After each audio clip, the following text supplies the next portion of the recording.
Chapter 1, The Wooden Cage. The metronome on the window sill was a merciless tyrant. Tick. Tack. Tick. Tack.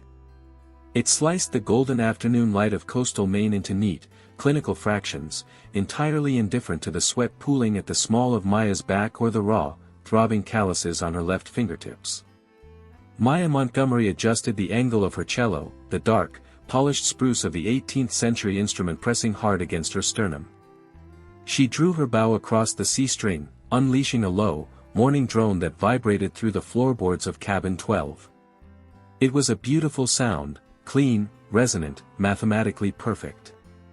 And according to Madame Vance, it was completely worthless. Again, Maya whispered to the empty room, her voice raspy from hours of silence. She launched into the prelude of Bach's Cello Suite No. 5. Her fingers flew with the practiced precision of a surgeon. She knew every micro-movement required to produce a flawless pitch. For 22 years, her life had been defined by this exact rigor. The Paragon Arts Colony was supposed to be the final stepping stone, an elite sanctuary where the world's most promising young musicians prepared for the International Tchaikovsky Competition in New York. The winner received a recording contract, a world tour, and a guaranteed legacy. The losers simply became footnotes in someone else's biography. Through the screen window of her practice cabin, the scent of the Atlantic Ocean drifted in, thick with salt and the faint, earthy rot of low-tide seaweed. It was an unruly smell, chaotic and wild, a direct insult to the sterile perfection she was trying to cultivate. Maya closed her eyes, trying to block out the world beyond the music. But today, the music wasn't enough. The notes felt like bars of a cage she had built for herself. Suddenly, a sharp, metallic screech ripped through the air outside, shattering her focus. It sounded like an iron pipe scraping against concrete, followed by a loud, muttered curse. Maya's bow skittered across the strings, producing a horrific, dying animal shriek. Frustrated, she propped her cello against its stand and strode to the window. The colony was supposed to be a zone of absolute silence. Violators were usually dealt with swiftly by the administration. But when she pushed open the screen and looked out toward the low stone wall that separated the colony's manicured lawns from the public gravel road leading to the harbor, she didn't see a rogue musician. She saw a man. He was sitting on the stone wall, a battered metal toolbox resting beside his boots. He wore a grease-stained gray canvas shirt with the sleeves rolled up to his elbows, revealing muscular forearms dusted with dark hair and freckles. A smear of black engine oil ran across his jawline like war paint. He was currently hammering a stubborn bolt on what looked like an old outboard motor propeller, completely oblivious to the sacred artistic silence he was desecrating. Maya cleared her throat loudly. He didn't look up. She leaned out the window, her patience entirely frayed. "Excuse me. Sir." The man paused, his hammer hovering in midair. He turned his head, squinting through the glare of the late afternoon sun toward her cabin. When his eyes locked onto hers, Maya felt a strange, unexpected jolt. They were an intense, piercing sea green, startlingly bright against his sun-browned, oil-smudged face. "You talking to me, classical?" he called back, a slow, easy drawl inflecting his words. "Yes, I am talking to you," Maya said, her voice dripping with the frosty authority she had practiced on pushy stage managers. "This is the Paragon Arts Colony. Sound carries here. Some of us are trying to prepare for the most important auditions of our lives, and your blacksmithing is making that impossible." The man looked down at his hammer, then back up at her. A smirk tugged at the corner of his mouth, revealing a flash of white teeth. He stood up, wiping his grease-covered hands on a rag that looked like it had seen better decades. He walked a few steps closer to the stone wall, leaning against it with a casual, lazy grace that infuriated her. "Blacksmithing?" he echoed, his amusement evident. "Princess, this is a 1989 Yamaha outboard propeller. If I don't fix it by 5 o'clock, old man Miller can't take his boat out tomorrow morning to check his lobster traps. Now, I appreciate that you're doing very important work in there making those sad-sounding noises, but some of us have to earn a living. Maya's cheeks flared a violent crimson. Sad-sounding noises.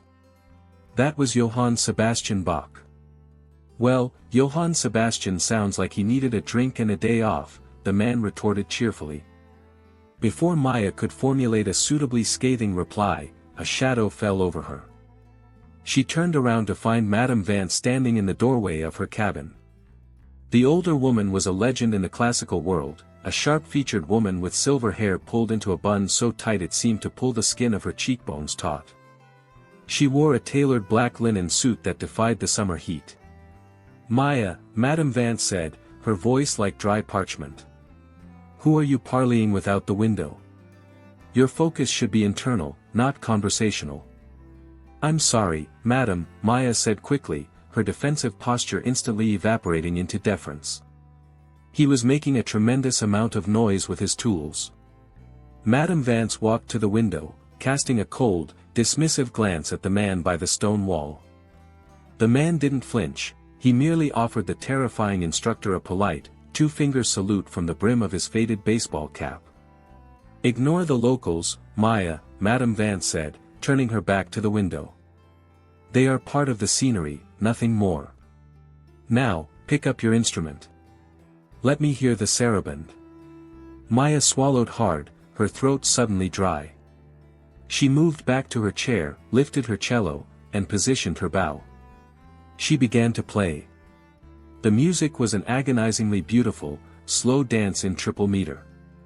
Maya poured every ounce of her technical mastery into the strings, executing perfect shifts, flawless vibrato, and impeccable dynamic control. When she finished, she held her breath, waiting for the verdict. Madame Vance stood in silence for a long moment, looking out the window. Finally, she turned her cold gray eyes back to Maya. Technically, it is a marvel, Madame Vance said softly. Your intonation is a crystal palace, Maya. But a crystal palace is made of ice. It is cold. It is sterile. There is no blood in your strings. There is no dirt. If you play like this in New York, the judges will respect you, but they will not choose you. You are playing the notes, but you are not playing the life. The words cut deeper than any insult about sad-sounding noises ever could. Maya felt a hot tear prick the corner of her eye, but she forced it down, refusing to show weakness.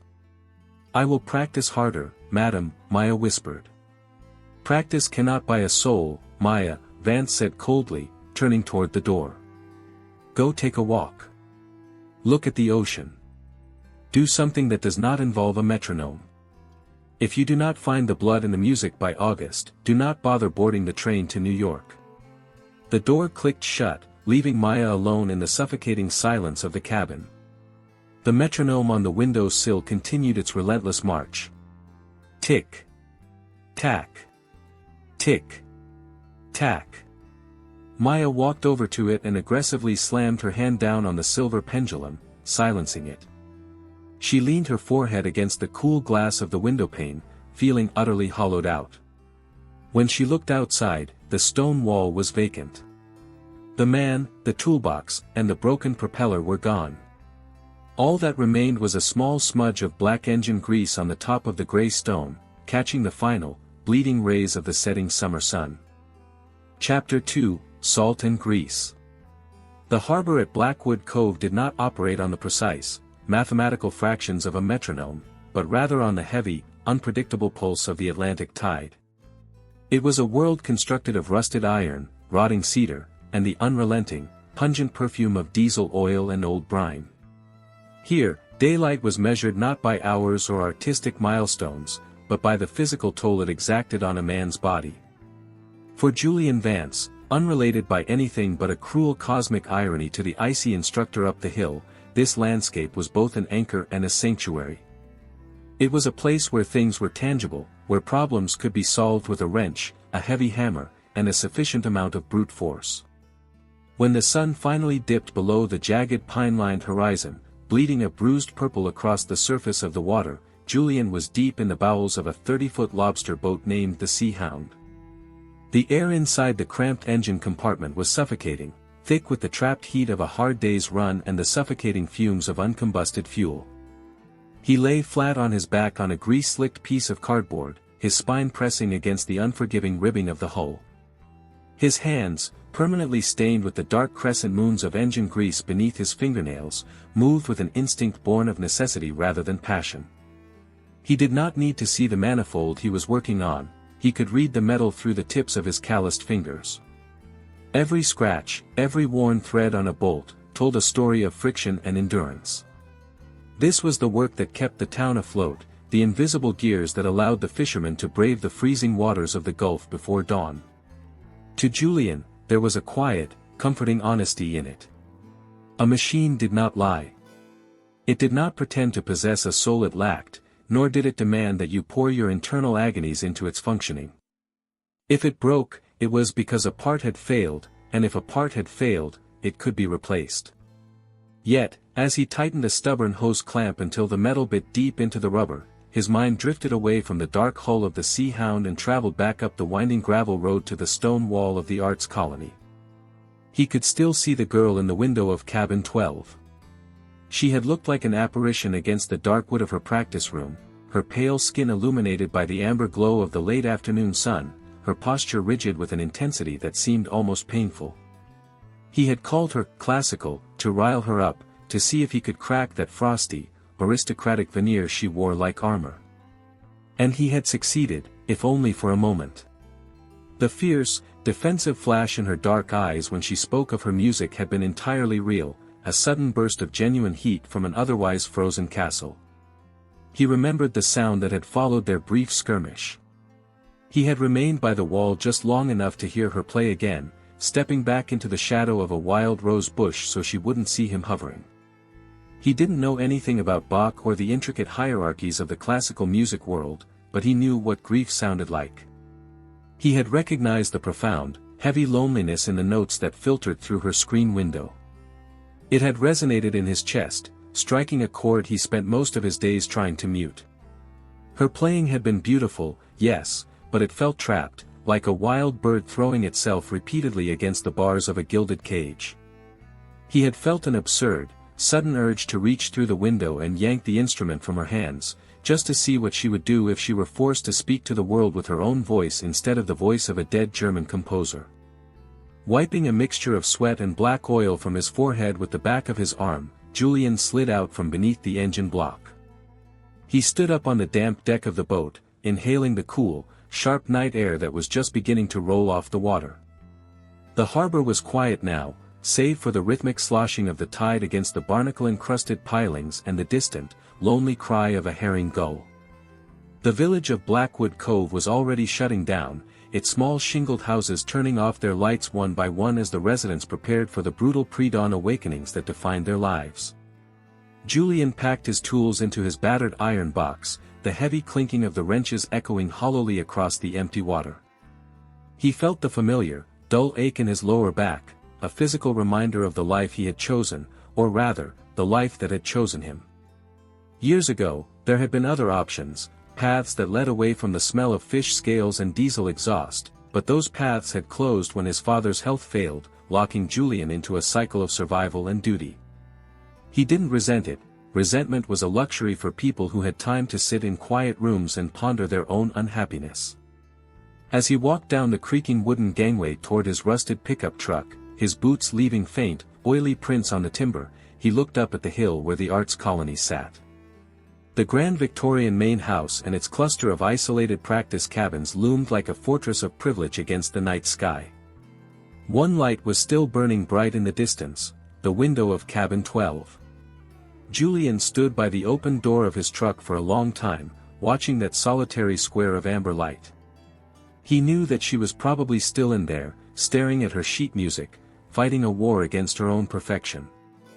A faint smile touched his lips, a mixture of amusement and a strange, uninvited curiosity, before he climbed into the cab, threw the truck into gear, and let the rumbling engine drown out the silence of the night.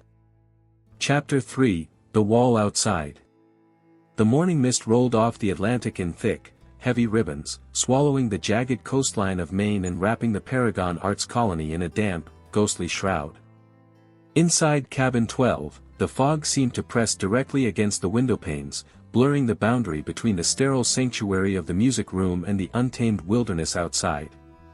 Maya stood by her music stand, the bow balanced lightly in her right hand, but she had not played a single note for over an hour. The silence in the cabin was heavy, almost suffocating, broken only by the occasional condensation drop sliding down the glass outside. Her mind was a chaotic storm of Madame Vance's parting words, a relentless loop of self-doubt that made her fingers feel clumsy and her cello feel like an alien object of hollow wood and cold metal. She had tried to begin her morning routine at dawn, as she had done every day since she was 7 years old, but her hands refused to obey the familiar commands.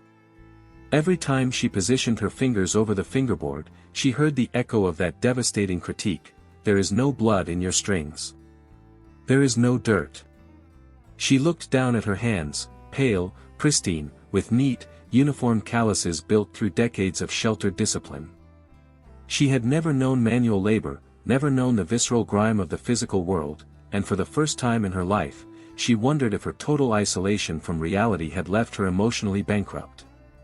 She was a vessel of perfect translation, a machine that turned black ink on white paper into pristine sound waves, but she was beginning to fear that the vessel itself was entirely empty. Driven by a restless energy she could not contain, Maya abandoned her chair and approached the window, pushing it upward to let the damp, salty air fill the room. The cold moisture pricked at her skin, but it was a welcome distraction from the feverish heat of her own thoughts. As the fog shifted and lifted slightly under the influence of a rising morning breeze, a shape began to materialize near the low perimeter of the colony grounds. It was the stone wall, its gray granitic blocks slick and dark with condensation. And sitting directly atop the stone, in the exact position he had occupied the previous afternoon, was the mechanic from the harbor. This time, Julian did not have his tools, nor was he actively working on a machine. He sat with his elbows resting on his knees, a steaming metal travel mug held between his grease-darkened palms, his gaze fixed entirely on the gravel road that snaked down toward the docks. He looked as solid and unmoving as the stone beneath him, a permanent fixture of the rugged landscape that completely ignored the sophisticated artistic enclave just a few yards away. There was a grounded stability to his posture that Maya found both infuriating and desperately enviable. He did not look like a man who spent his nights agonizing over whether his life's work possessed a soul, he looked like a man who simply existed, drawing his strength from the earth and the sea around him. As if feeling the weight of her stare, Julian slowly turned his head toward cabin 12. Even through the lingering wisps of fog, his sea-green eyes seemed to lock onto hers with an unsettling accuracy. He did not wave, nor did he repeat his mocking salute from the day before. He merely raised his metal mug in a silent, solitary toast, a quiet acknowledgement of her presence that felt surprisingly intimate. Maya froze, her breath catching in her throat. Her immediate instinct was to pull away from the window, to retreat into the shadows of her practice room and re-establish the boundary between her world and his. Yet, her feet remained firmly rooted to the wooden floorboards. Instead of retreating, she watched as Julian took a slow sip of his coffee, his movements unhurried and entirely at ease. The contrast between them was stark. She was trapped inside her wooden cage of expectations, paralyzed by the fear of failure, while he sat in the open air, welcoming the damp chill of the morning as though it were an old friend. A strange, uninvited curiosity began to spark beneath Maya's frustration. She found herself analyzing the lines of his silhouette, the broad slope of his shoulders beneath his canvas jacket, and the effortless way he commanded the space around him without making a sound. He was the epitome of the dirt Madame Vance had claimed her music lacked, a living manifestation of a world unfiltered by sheet music or academic theory. For long minutes, the silence stretched between the cabin and the wall, a wordless conversation conducted entirely through the heavy morning air. Maya realized that Julian wasn't just passing time, he was waiting. Whether he was waiting for the fog to clear so he could work on the boats, or whether he was waiting for her to break the silence with her instrument, she couldn't be certain. The ambiguity of his presence added a layer of intrigue to the morning that disrupted her rigid internal architecture. The metronome sat abandoned on the shelf, its clockwork spring unwound, completely forgotten in the face of this unpredictable, human element that had anchored itself at the edge of her horizon. When Julian finally stood up, pocketed his rag, and began his slow, swinging walk down the gravel path toward the harbor, the space he left behind on the stone wall felt pointedly vacant, leaving Maya alone with a sudden, overwhelming urge to finally pick up her bow and play for the world outside. Chapter 4, Breaking the Tempo. The midnight hour brought with it a profound stillness that the daytime colony could never replicate. The endless rehearsals, the frantic scraping of violin strings, and the muted thumping of grand pianos from 30 different cabins had finally collapsed into a heavy, exhausted sleep. Maya, however, remained awake, her eyes wide as she stared at the white plaster ceiling of her tiny bedroom alcove. The air was uncomfortably warm, holding on to the daytime heat like an oven, and her skin felt prickled with a restlessness that no amount of tossing and turning could soothe. Every time she closed her eyes, the sheet music for the Tchaikovsky competition danced behind her eyelids in a distorted, mocking procession of black ink. The notes looked like barbed wire, pinning her down, suffocating her under the weight of her own ambition.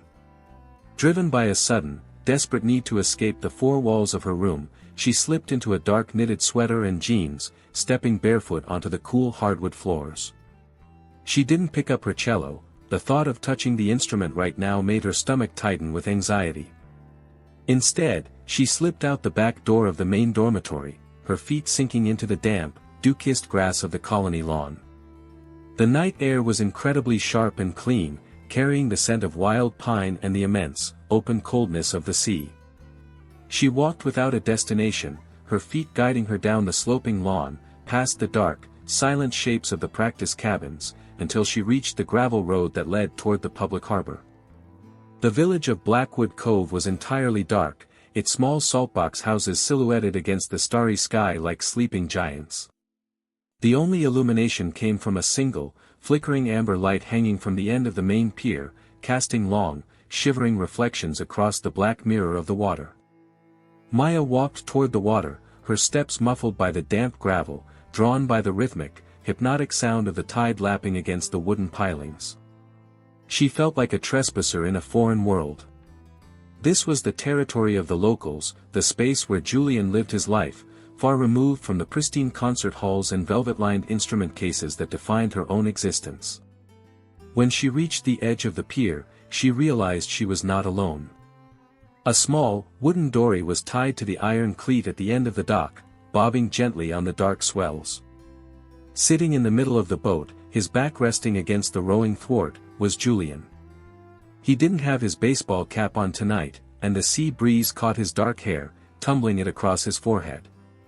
He was smoking a cigarette, the glowing red ember illuminating the sharp, rugged planes of his face for a brief second before fading back into the shadows. He didn't look surprised to see her standing there on the edge of the wooden boards. He simply watched her approach, exhaling a thin stream of white smoke that vanished into the night air. Without a word spoken between them, Julian stood up in the rocking boat, his movements perfectly balanced against the motion of the water. He reached up, extending a broad, calloused hand toward her. Maya looked at his hand, covered in the faint scars of his trade, and then looked down into the dark, bottomless water between the pier and the boat. Every rule she had ever lived by told her to turn around, to go back to her room, to protect her hands and her focus for the competition. But the rebellious, suffocating part of her soul took over. She stepped forward, letting her fingers slip into his warm, iron-strong grip. His hand closed firmly around hers, providing an anchor of absolute stability as she stepped over the gunwale and down into the rocking belly of the wooden boat. Julian dropped back onto the wooden bench, cast off the lines, and picked up the oars without making a sound. He didn't offer an explanation, and Maya didn't ask for one. The silence between them was no longer the tense, defensive barrier of the previous days, it had transformed into a mutual agreement to leave the rest of the world on the shore. With smooth, powerful strokes, Julian rowed them out of the sheltered harbor and into the open waters of the cove. The boat glided through the darkness, splitting the black water with a soft, tearing sound. As they moved further from the shore, Maya looked down and gasped silently. With every stroke of the oars, the water erupted in a brilliant, ethereal green light. The cove was alive with bioluminescent plankton, thousands of tiny living stars swirling in the wake of their boat and dripping from the tips of Julian's oars like liquid emeralds. Maya leaned over the side, her hand hovering just above the water, completely captivated by the magic of it. It was chaotic, unscripted, and impossibly beautiful, a masterpiece created by the earth itself, entirely free from the restrictions of a composer's pen. Julian slowed his rowing, letting the boat drift in the center of the glowing cove. He watched Maya's face, which was illuminated by the pale, greenish light of the water. For the first time all summer, the rigid tension in her jaw had vanished, replaced by a soft, childlike wonder. Her dark hair fell over her shoulders, catching the sea spray, and her eyes were bright with a genuine, unfiltered emotion that had nothing to do with perfection.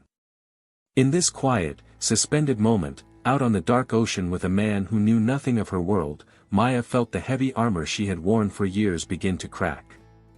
The tempo of her life had broken, and as she looked across the boat at Julian, whose eyes were fixed on her with a quiet, intense reverence, she realized that the life Madame Vance had demanded she find wasn't hidden inside her music stand. It was out here, bleeding into the dark night, waiting to be lived. Chapter 5, The Anatomy of a Flame.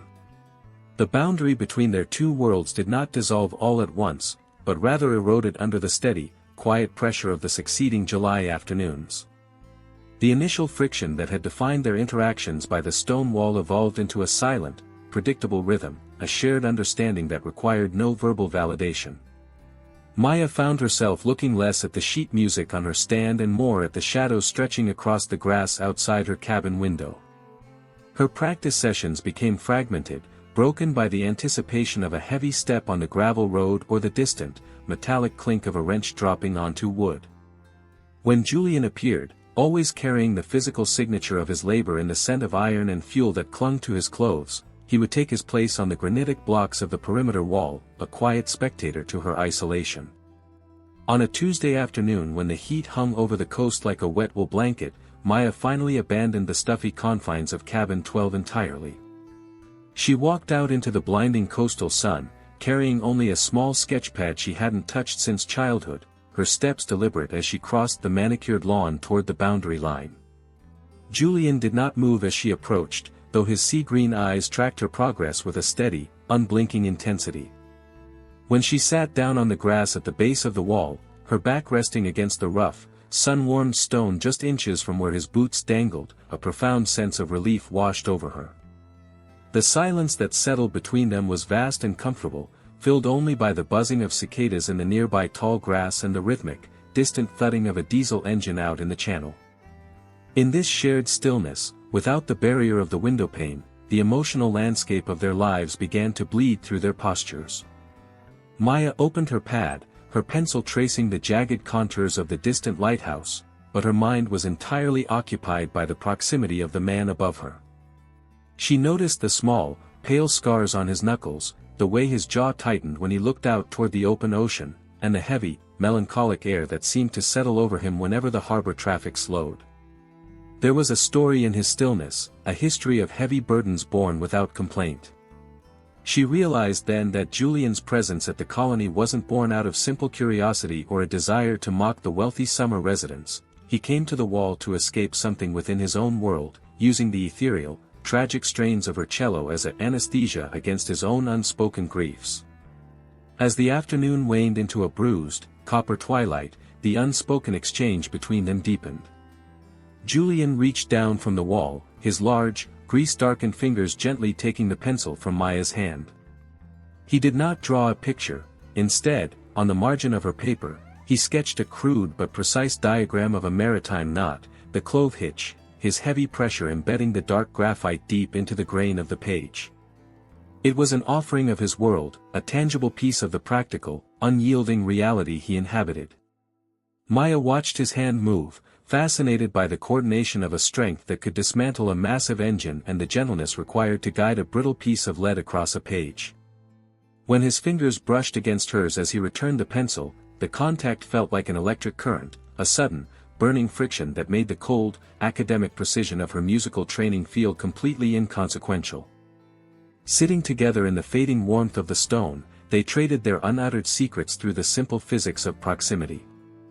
Maya's rigid shoulders slowly unknotted, the crushing weight of her family's generational expectations, the ghost of a grandfather who had died on a concert stage, the cold, demanding letters from her mother in Boston, fading into the background of her consciousness. In return, Julian's restless, scanning gaze relaxed, his thoughts anchoring safely to the present moment rather than drifting to the empty house structure down by the wharf where his ailing father spent his final, fading days in a fog of declining memory. They were two broken melodies finding a strange, accidental harmony in the silence, a flame catching in the dry wood of their mutual loneliness. By the time the first evening stars punctured the darkening canopy of the sky, the distance between the artist and the mechanic had completely vanished, leaving only the terrifying, beautiful realization that their lives had become inextricably tangled at the edge of the summer road. Chapter 6, The Ghost in the Strings. The arrival of August brought an oppressive, heavy humidity that seemed to warp the very wood of the cabins and tauten the nerves of every musician at the Paragon Arts Colony. Inside the majestic, high-ceilinged rehearsal hall of the Maine estate, the atmosphere was thick with the scent of lemon oil, rosin dust, and the toxic aroma of raw ambition. Maya sat beneath the heavy crystal chandelier, her cello pinned between her knees like a shield against the critical stares of the small audience gathered for the weekly masterclass. The room was populated by the elite instructors of the institution and her fellow competitors, including Philip, a technically dazzling cellist from New York whose arrogant demeanor and flawless execution made him her most formidable rival for the Tchaikovsky Prize. Madame Vance stood at the back of the hall, her arms crossed over her black linen jacket, her presence hovering over the room like an impending storm. When Maya finished her performance of the Codali Solo Sonata, a piece that demanded an agonizing level of physical stamina and emotional violence, the silence that followed was deafening. Maya's chest heaved, her fingers burning from the brutal double stops, her eyes fixed on her mentor. Madame Vance did not clap. Instead, she walked slowly down the center aisle, her heels clicking against the parquetry floor like a death march, her face unreadable and severe. When the instructor finally spoke, her voice was not loud, but it cut through the cavernous room with absolute finality. She did not dissect the pitch or the phrasing, instead, she addressed the intangible void within the performance, declaring to the entire room that Maya's playing remained a beautiful corpse, perfectly preserved, stunningly constructed, but completely devoid of a living soul. It was a public execution of Maya's confidence. Across the aisle, Philip offered a slow, patronizing smirk, his fingers tapping a smug, victorious rhythm against his own instrument case. The intrigue within the colony was tangible. The Whisper campaign had already begun among the students, labeling Maya as a tragic burnout who had hit her ceiling too early, a pristine talent that would crumble under the bright lights of Lincoln Center. Shaken to her very core, Maya fled the main hall as soon as she was dismissed, her cello case heavy in her hand as she hurried back down the gravel path toward the isolation of cabin 12. The humiliation felt like a physical weight, a suffocating pressure that made her lungs ache. She closed the door of her practice room and threw herself into her chair, staring at the blank white wall. For the first time in her life, the sheet music before her looked like a foreign language she could no longer decipher. The technical perfection she had spent her entire existence cultivating had become her prison, and she had no idea how to find the blood and dirt her mentor demanded without destroying the very foundation of who she was. As the afternoon light began to decay into a sickly, jaundiced yellow, a shadow fell across her music stand. Maya looked up, expecting to see the judgmental figure of Madame Vance or the mocking grin of Philip. Instead, through the wire screen of the open window, she saw Julian. He was leaning against the stone wall, his canvas shirt damp with sweat from his own day at the docks, his sea-green eyes fixed on her with a quiet, unblinking intensity. He had clearly witnessed her frantic retreat from the main house, and though he understood nothing of classical etiquette or the politics of international competitions, he recognized the raw, bleeding wound of public defeat.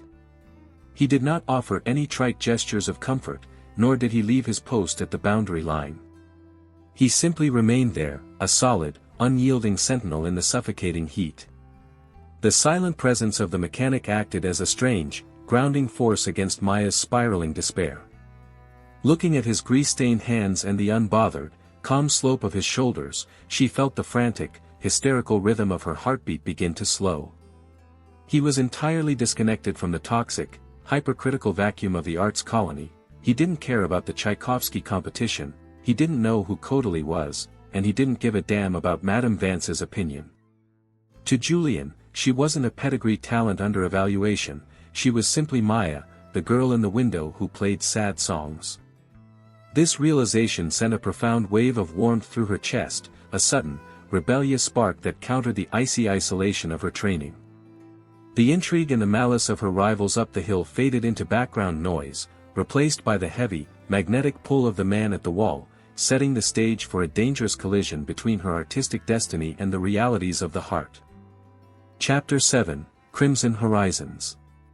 The annual Blackwood Cove Summer Festival arrived with a garish explosion of color, sound, and smell that completely shattered the fragile, monastic isolation of the arts colony. Down along the harbor front, the gravel roads were transformed into a chaotic labyrinth of striped canvas tents, smoking barbecue pits, and makeshift wooden stages where local bluegrass bands stomped their heavy boots. The air was thick with the suffocating sweetness of fried dough, the sharp tang of boiled vinegar, and the pervasive, underlying scent of the low-tide flats. It was an environment designed for noise, a celebration of the raw, unrefined vitality of the working coast that stood in direct, mocking opposition to the silent, climate-controlled sanctuaries where Maya had spent her entire summer. Maya walked through the swirling crowds like a ghost navigating a living city, her fingers nervously tucked into the pockets of her pale cream cardigan. She felt utterly exposed without her cello case to act as a physical barrier between herself and the world. Madame Vance had declared a mandatory holiday for all students, a calculated psychological maneuver intended to force them out of their technical ruts, but to Maya, the freedom felt like a punishment. Everywhere she looked, people were laughing, shouting, and moving with an uncalculated, unearned joy that she had never known. She felt a profound sense of alienation, an invisible wall separating her disciplined, fragile internal architecture from the unscripted, chaotic humanity that surrounded her. The separation vanished the moment she caught sight of the harbor slipway. Julian was standing at the center of a bustling crowd of fishermen, his broad frame illuminated by the warm, orange glow of a string of incandescent party lights strung between the pier pilings. He was in his element, his laughter booming over the roar of the crowd as he hauled a heavy wooden crate of ice onto the deck of a tideboat. He wore a clean, dark blue flannel shirt, the sleeves rolled to his elbows, his forearms glowing golden in the twilight. There was an effortless, magnetic charisma to his movements that held the attention of everyone around him. He was not the quiet, brooding sentinel of the stone wall tonight, he was the very heartbeat of the harbor, a man deeply woven into the fabric of his community. As if drawn by an invisible thread, Julian's gaze swept across the crowded pier and locked onto Maya's pale, hesitant figure at the edge of the wharf. The laughter left his face, replaced instantly by an expression of intense, unblinking focus that made the rest of the festival noise melt into a distant murmur. He abandoned his crate, wiped his hands on a dark cloth, and began to stride through the throngs of people toward her, his movements purposeful and unhurried. The casual, unchoreographed grace with which he navigated the chaotic crowd made Maya's chest tighten with a mixture of anticipation and fear. When he finally reached her, his imposing presence shielded her from the push and shove of the surrounding festival goers, creating an immediate, private island of stillness in the middle of the noise. Without a single word spoken, Julian extended his arm, inviting her into the heart of the celebration. Maya hesitated for only a fraction of a second before placing her hand lightly on his forearm, feeling the intense, radiant heat of his skin through the flannel. As they walked together down the illuminated pier, a sudden, palpable shift occurred in the atmosphere. The local townspeople, accustomed to seeing Julian as one of their own, offered curious, lingering stares at the elegant, fragile girl from the colony. More devastating, however, were the glances from the upper ridge of the hill. A group of colony students, led by a smug, whispering Philip, stood on the terrace overlooking the harbor, their faces illuminated by the pale blue screens of their phones as they pointed and laughed at Maya's public association with a grease-stained local. The malicious intrigue of her peers up the hill felt incredibly distant, however, against the overwhelming sensory reality of the man beside her. Julian guided her away from the crowded main thoroughfare, leading her up a steep, narrow wooden staircase to the roof of an old bait shack that sat at the very edge of the breakwater. Up here, the noise of the festival was softened by the vast, dark emptiness of the open ocean. The sky above them was a deep, bruised violet, but along the western horizon, the final remnants of the sun bled a violent, magnificent crimson across the water. It was a landscape untamed by human hands, an exhibition of natural, uncalculated passion that mirrored the turbulent, unspoken emotions building between them. Sitting side by side on the weathered asphalt shingles of the shack roof, their shoulders touching, they watched the crimson horizon fade into night. Julian reached into his pocket and produced a small, smooth piece of green sea glass, polished over decades by the violence of the Atlantic waves until all its sharp edges were gone. He placed it gently into Maya's open palm. Her fingers closed over the cool, frosted glass, feeling its textured history. It was a silent testament to the beauty that could be forged through friction, a lesson that no conservatory masterclass could ever teach. In the quiet darkness, with the rhythm of the tide breathing below them and Julian's warmth anchoring her to the earth, Maya looked at the stars reflecting in the black water and realized that the frosty, sterile palace of her old life was fast becoming nothing more than a memory, entirely consumed by the slow, beautiful fire of the harbor summer. Chapter 8, The Saboteur. The morning after the summer festival brought an ominous, unnatural silence to the grounds of the Paragon Arts Colony. The vibrant, crimson horizons of the previous evening had been replaced by a flat, oppressive slate-gray sky that hung low over the pine trees, trapping the humidity and the sour smell of coastal dampness. Inside Cabin 12, the air felt thick, almost static, charged with an unspoken tension that made Maya's skin prickle as she unlocked the door. She had arrived early, determined to translate the raw, unscripted emotions of the pier into the disciplined language of her cello. She felt a dangerous, intoxicating shift within her soul, a willingness to finally let the ice of her technique crack under the influence of the harbor summer. The transformation was brutally halted the moment she approached her music stand. The heavy iron binder that normally held her performance scores for the Tchaikovsky competition, the meticulously annotated editions of Bach, Kodaly, and Elgar that contained a decade's worth of personal fingerings, bowings, and structural secrets, was gone. In its place lay only a scattering of fine, gray dust, a chilling signature that suggested an intentional, malicious violation of her sanctuary. Maya's breath caught in her throat, a cold spike of panic piercing through her chest. Without those annotations, her internal map of the music was fractured, the subtle, micro-adjustments she had spent years perfecting were suddenly stripped away, leaving her artistically naked just weeks before the New York auditions. A frantic, desperate search of the small cabin yielded nothing but empty drawers and the realization of her own vulnerability. The intrigue within the colony had turned toxic. Maya knew instantly whose hand was behind the theft. She recalled the smug, vindictive smirk on Philip's face the night before as he watched her from the terrace with the local mechanic. It was an act of psychological warfare, a calculated attempt to break her spirit and ensure her disqualification before she could even board the train to New York. The administration would offer no sympathy. At Paragon, the loss of one's materials was viewed as a failure of discipline, a sign that a student was unfit for the brutal, unforgiving realities of the international stage. Shaken, her hands trembling with a volatile mixture of terror and white-hot fury, Maya collapsed into her wooden chair, clutching her cello to her chest like a floating timber in a shipwreck. She felt completely paralyzed, the walls of the cabin closing in around her. The silence in the room was no longer a sanctuary, it was a vacuum that was slowly suffocating her ambition. For hours, she sat in the dimming light, unable to draw her bow across the strings, her mind a chaotic blur of forgotten notations and the crushing certainty of her own ruin. The salvation arrived not from the elite corridors of the main house, but from the gravel road outside. Through the wire screen of the open window, the heavy, rhythmic crunch of work boots announced Julian's arrival. He did not take his usual place atop the stone wall today. Seeing the frantic, distressed silhouette of the girl through the glass, he crossed the forbidden boundary of the colony lawn with an unhurried, protective purpose. When his shadow fell across her music stand, Maya looked up, her face pale, her dark eyes glittering with unshed tears of absolute defeat. She did not need to speak, the empty music stand and her fractured posture told the story of an unprincipled violation.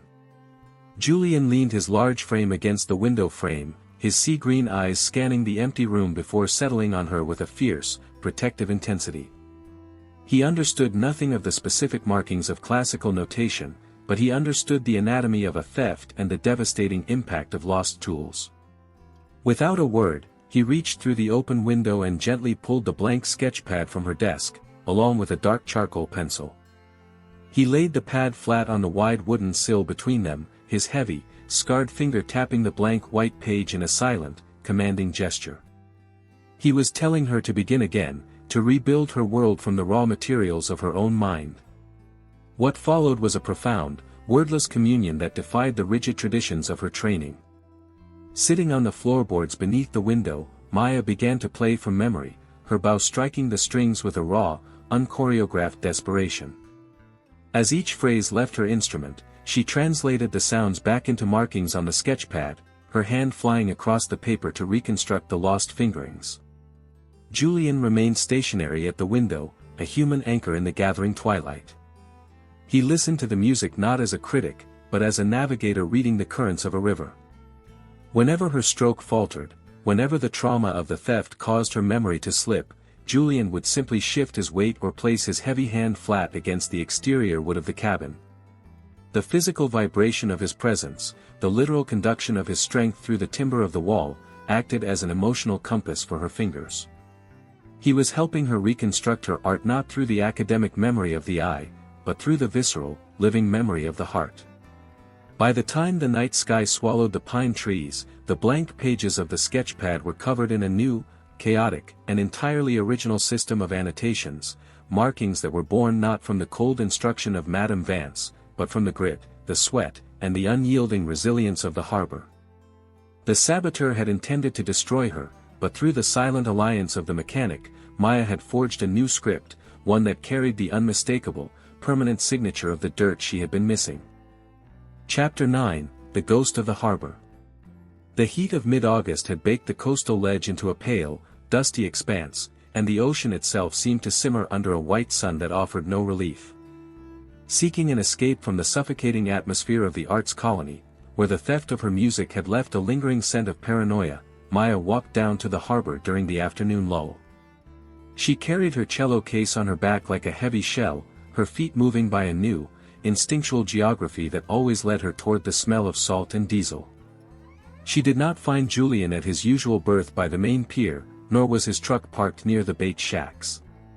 Instead, a local boy mending nets pointed her toward a forgotten corner of the cove, a dilapidated, salt-bleached boatyard where the skeletons of old wooden trawlers lay rotting in the tall marsh grass. As she stepped into the shadow of a cavernous, corrugated iron shed at the edge of the property, the blinding glare of the sun vanished, replaced by a cool, amber gloom that smelled of sawdust, oxidized iron, and ancient varnish. This was a graveyard of ambition, a place where ships came to die, but at the far end of the shed, a single shaft of light from a broken skylight illuminated a massive, half-built wooden vessel.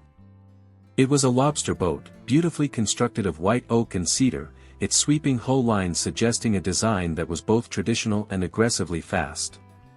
Sitting on a low scaffolding beside the bow, his head resting against the raw wood of the hull, was Julian. He was fast asleep, his face lined with an exhaustion that went far deeper than a single day's labor. Maya did not wake him. She approached with quiet, deliberate steps, her eyes exploring the space around the boat. At the base of the scaffolding sat an old wooden workbench covered in blueprints that were yellowed at the edges and stained with rings from old coffee cups. Beside the technical drawings lay a heavy leather binder, its cover cracked and faded. Driven by a quiet curiosity that she could not suppress, Maya reached out and opened it. What she found within the pages completely remapped her understanding of the man who sat sleeping above her. The binder did not contain boat repair invoices or local maritime logs.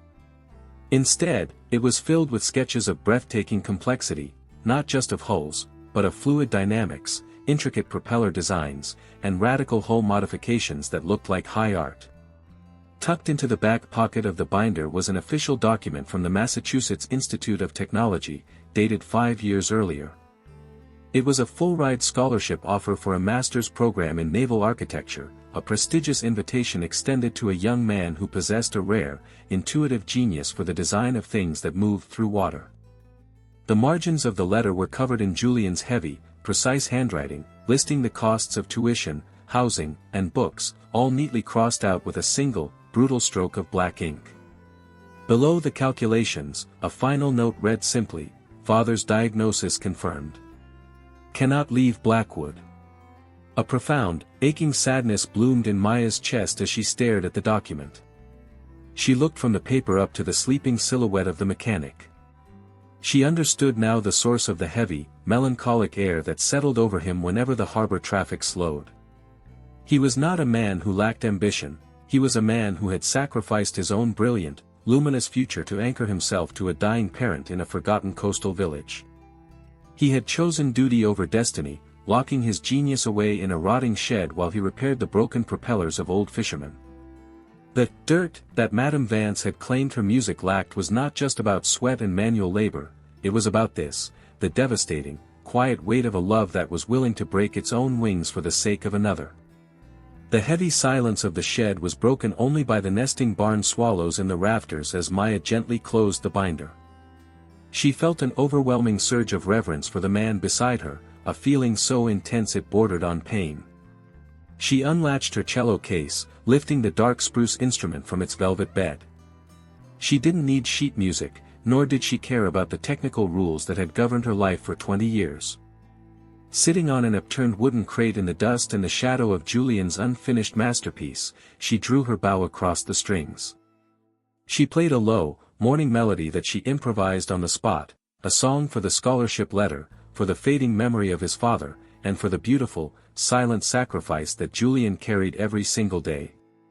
The music resonated through the hollow hull of the oak boat, turning the vessel into a massive sounding board that amplified her grief and her love. Julian's eyes opened slowly, his sea-green gaze tracking the movement of her bow in the amber light. He didn't move, he didn't speak, and he didn't smile.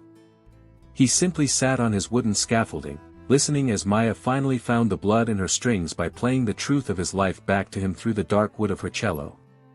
Chapter 10, Midnight Swimming. The heat of mid-August did not dissipate when the sun dipped below the Atlantic, instead, it clung to the granite cliffs of Blackwood Cove like a fever. The air was thick, heavy with the scent of sun-baked pine needles and the cold, salt-laced breath of the dark water churning hundreds of feet below the ledge. Maya walked along the narrow cliffside path, her steps guided entirely by the pale, ethereal glow of a full moon that hung like a silver coin over the open ocean. She felt a profound, almost electric vibration beneath her feet, a restless energy that mirrored the turbulence in her own chest. The calendar was bleeding days, the end of August loomed on the horizon like a breaking wave, and the reality of her departure for New York was no longer a distant theoretical deadline, it was an impending exile. Julian walked a few paces ahead of her, his large silhouette cutting a clean line through the moonlit fog. He moved with the effortless certainty of someone who knew every fissure and root of the coastal path, his broad shoulders squared against the night breeze. He had brought her to the high cliffs, the wildest, most unforgiving stretch of the coastline where the tourists never ventured. Up here, the manicured lawns and political intrigue of the arts colony were entirely swallowed by the vast, black emptiness of the sea. There were no critics here, no rivals, no sheet music, only the ancient, repetitive dialogue between the stone and the tide. When they reached the summit of the ledge, where the cliff sloped down into a sheltered, deep-water pool protected from the open surf by a natural breakwater of black rock, Julian stopped. Without looking back at her, he unbuttoned his heavy flannel shirt and tossed it onto the dry moss, followed by his boots. The moonlight caught the sharp, powerful contours of his back, highlighting the silver scars on his shoulder blades and the unbothered grace of his movements. He stood at the edge of the granite shelf for a single, suspended second before plunging cleanly into the dark water below, breaking the silver mirror of the pool with a sharp, hollow splash that echoed off the rock walls. Maya approached the edge, her breath catching in her throat as she peered down into the shimmering pool. Julian rose to the surface, his dark hair slicked back against his skull, his sea-green eyes reflecting the moonlight with an intensity that made her entire body hum. He didn't call out to her, he merely floated on his back, his arms outstretched, letting the dark currents cradle him. He was inviting her to leave the shore, to shed the protective, rigid layers she had worn like armor for 22 years, and to trust the depth of something she could not control. A sudden, fierce wave of rebellion swept through Maya's veins. She shed her pale cream cardigan, her shoes, and her socks, her bare feet pressing against the cool, rough granite. For her entire life, her body had been treated as a delicate machine, an instrument designed solely to protect her hands and her posture for the stage. She had been taught to fear the physical world, to avoid anything that could cause a scratch, a bruise, or a deviation from her strict artistic discipline. But looking down at Julian in the water, she realized that this fear had also kept her from living. She stepped to the very edge of the ledge, took a deep, ragged breath that filled her lungs with salt and pine, and leapt into the darkness. The impact with the water was a shock of pure, freezing adrenaline that shattered her internal monologue completely. She sank down into the weightless, liquid dark, her hair swirling around her face like a cloud of black ink. The silence beneath the surface was absolute, a profound contrast to the ticking metronomes and critical whispers that had haunted her summer. When she kicked her way back to the surface, gasping for air, the coldness of the Atlantic felt like a resurrection. She wiped the brine from her eyes, laughing a real, unchoreographed laugh that broke the silence of the cove. Julian swam toward her, his strokes smooth and powerful, until he was close enough that she could feel the heat radiating from his skin despite the freezing water. They floated together in the center of the deep pool, their movements synchronized by the gentle, rhythmic rising and falling of the tide. In the quiet darkness, out on the edge of the world, the distance between them evaporated entirely. Julian reached out, his large, calloused hand sliding beneath her jaw, his thumb brushing against her wet cheek with a gentleness that made her heart hammer against her ribs. Maya closed her eyes, leaning into the warmth of his palm, letting herself be anchored by his strength. They didn't need to speak of the looming end of August, nor did they need to address the terrifying, beautiful certainty that their hearts had become completely entangled. The confession of their love was written not in words, but in the physics of their proximity, in the way Julian's arm wrapped around her waist to keep her afloat, and in the way Maya rested her head against his shoulder, listening to the heavy, steady thudding of his heartbeat against the backdrop of the vast, roaring ocean.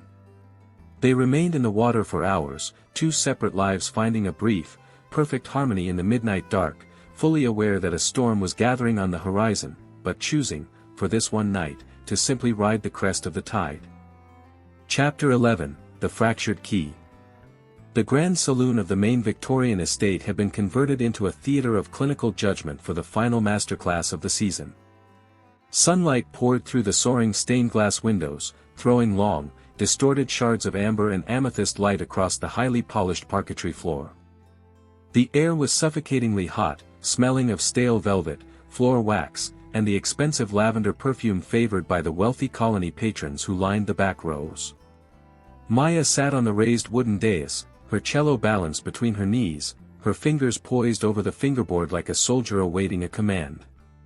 She could feel the heavy, collective weight of a 50-person audience bearing down on her, their faces blurred by the glaring light, their pens hovering over white notepads with a predatory readiness. The masterclass was designed to be a psychological crucible, and public examination where the colony's finest talents were dissected before their peers to test their stamina for the international stage. Philip had performed just before her, delivering a rendition of the Elgar cello concerto that was a marvel of aggressive, dazzling virtuosity. He had played with a cold, smiling arrogance that left the patrons gasping, his technique so flawless it seemed almost unhuman. When he returned to his seat in the front row, he had cast a lingering, triumphant look toward Maya, his fingers tapping a slow, rhythmic pulse against his silver cufflinks, a silent reminder of the stolen music and the systematic sabotage he had orchestrated to unravel her focus. When Madame Vance signaled for Maya to begin, a tense, expectant silence settled over the room. Maya drew her bow across the strings to begin the Bach chaconne, but the moment the sound left her instrument, she knew something was profoundly wrong. The cello felt stiff, its voice muffled and strained. As she forced her fingers through the intricate double stops, her eyes darted to the lower F-hole of the spruce top. A thin, hairline fracture had been deliberately scored into the wood near the sound post, a subtle, vicious act of physical sabotage that corrupted the instrument's resonance under high tension. It was Philip's final stroke, a hidden wound inflicted upon her cello that ensured she could not achieve the brilliant, singing tone required to satisfy the judges.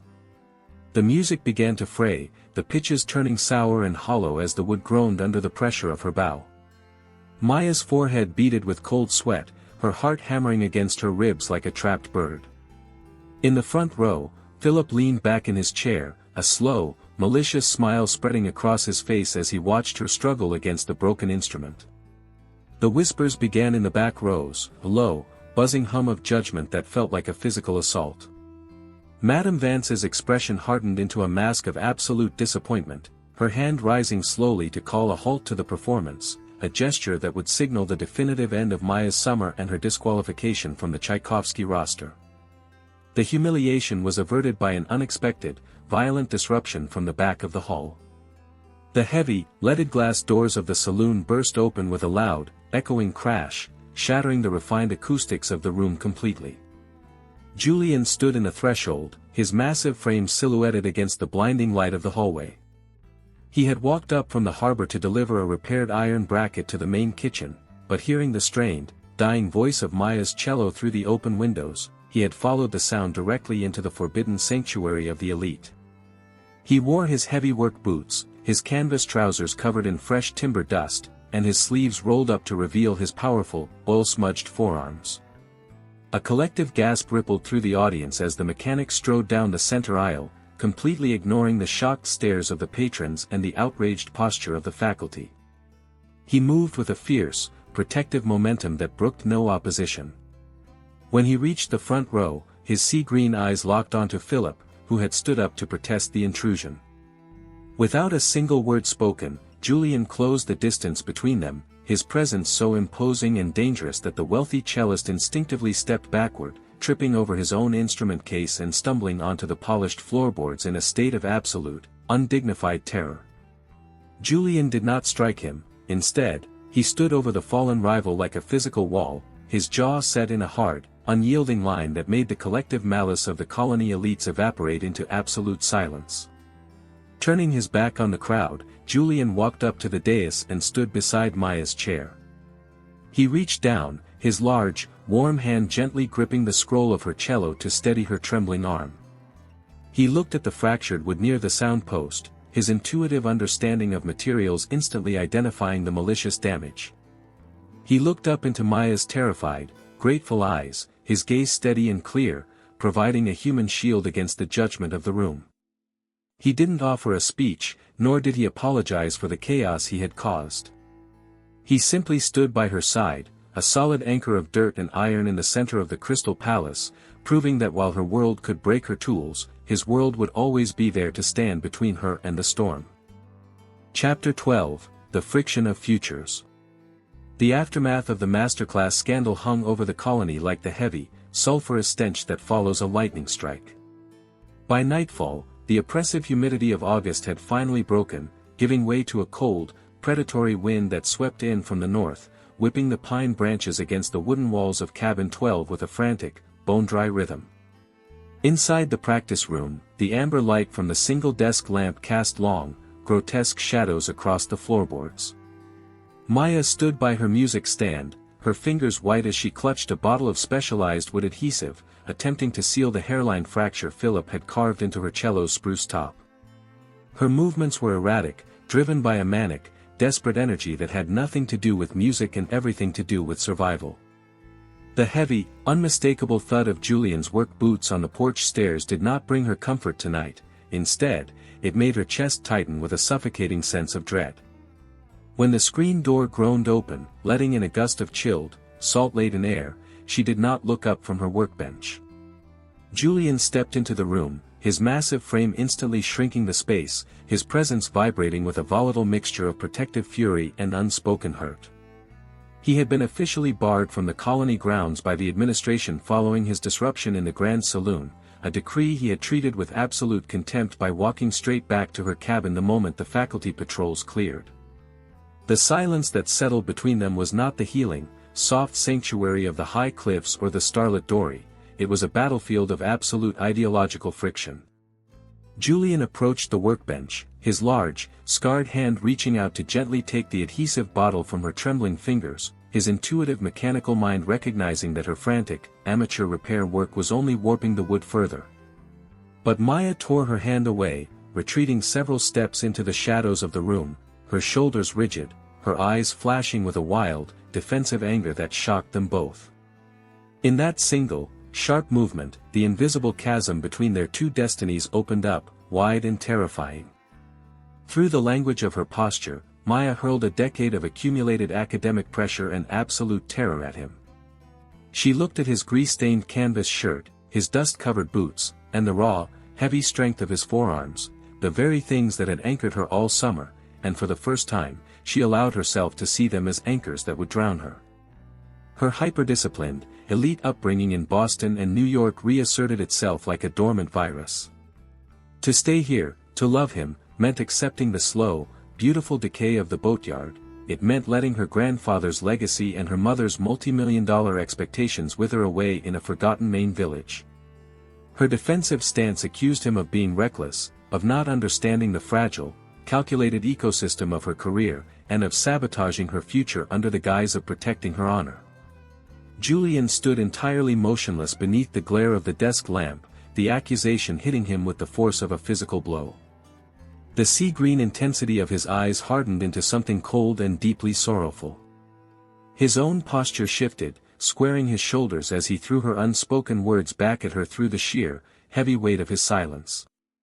He did not need to speak to remind her of what he had sacrificed, the MIT letters rotting in the old boatyard shed, the brilliant future he had willingly buried alive to tend to his dying father. His stance accused her of using her cello as a coward's shield against real, unpredictable human emotion. He was showing her that her pristine crystal palace of classical music was nothing but a tomb of her own construction, and that for all her technical mastery, she was too terrified to live outside the margins of someone else's sheet music. The friction in the room became absolute, a violent collision of two distinct futures that could not coexist. Maya looked at the man who had taught her how to skip stones and listen to the bioluminescent tide, and she saw a world that demanded more emotional currency than she was capable of paying without bankrupting her ambition. Julian looked at the girl who had played a morning melody for his unfinished boat, and he saw an artist who was willing to starve her own heart to feed a panel of judgmental strangers in New York. The realization that their summer love was an beautiful anomaly that could not survive the changing of the seasons settled over the cabin like a suffocating frost. Without a single gesture of farewell, Julian turned his back to the light, his shadow sweeping across her empty music stand as he stepped out into the howling, cold wind of the coastal road, leaving Maya alone in the dark with a perfectly tuned, completely unbroken silence that felt exactly like a death sentence. Chapter 13, The Storm on the Coastal Road. The gale that had been gathering in the northern reaches of the Gulf of Maine broke over Blackwood Cove shortly after midnight with a feral, terrifying violence. It was not a typical summer squall, but an early, unseasonal nor'easter that drove the Atlantic before it in massive, slate-colored walls of water. The ocean lost all its comforting rhythm, transforming into a chaotic, churning abyss that threw its freezing spray high over the granite cliffs, obliterating the path where Maya and Julian had floated under the moon just days before. The wind howled through the pine forests like a chorus of mourning voices, stripping needles from the branches and hurling them against the darkened windows of the arts colony. Inside cabin 12, the air was freezing, the draft rattling the glass panes until they threatened to shatter within their wooden frames. Maya sat on the edge of her practice chair, her winter coat thrown over her shoulders, her arms wrapped tightly around herself to stop the violent trembling that had nothing to do with the temperature. She had not touched her cello since Julian's shadow had disappeared from her doorway. The silence in the cabin had become a predatory thing, eating away at the remnants of her resolve. Every gust of wind that shook the small building felt like a physical extension of the argument that had fractured her soul, a relentless reminder of the absolute, unyielding chasm she had opened between her career and her heart. She was trapped in a purgatory of her own design. Her eyes kept drifting to the sketch pad on her desk, the new, chaotic system of annotations she had built with Julian's hand flat against the timber of the wall. Those markings were supposed to be her salvation, the key to unlocking the raw, devastating soul her mentor demanded. But now, look at them, they looked like a map of a territory she could no longer claim. The ambition that had fueled her for 20 years felt like a terminal illness, a cold fire that had burned away the only real, unfiltered warmth she had ever experienced. The realization that she had pushed Julian away out of a coward's fear of her own potential left her hollowed out, a ghost waiting for a train to a destination that no longer mattered. Miles down the winding coastal highway, the storm found Julian behind the wheel of his rusted pickup truck. He drove without a destination, the vehicle's high beams swallowed instantly by the sheets of torrential rain that slammed against the windshield.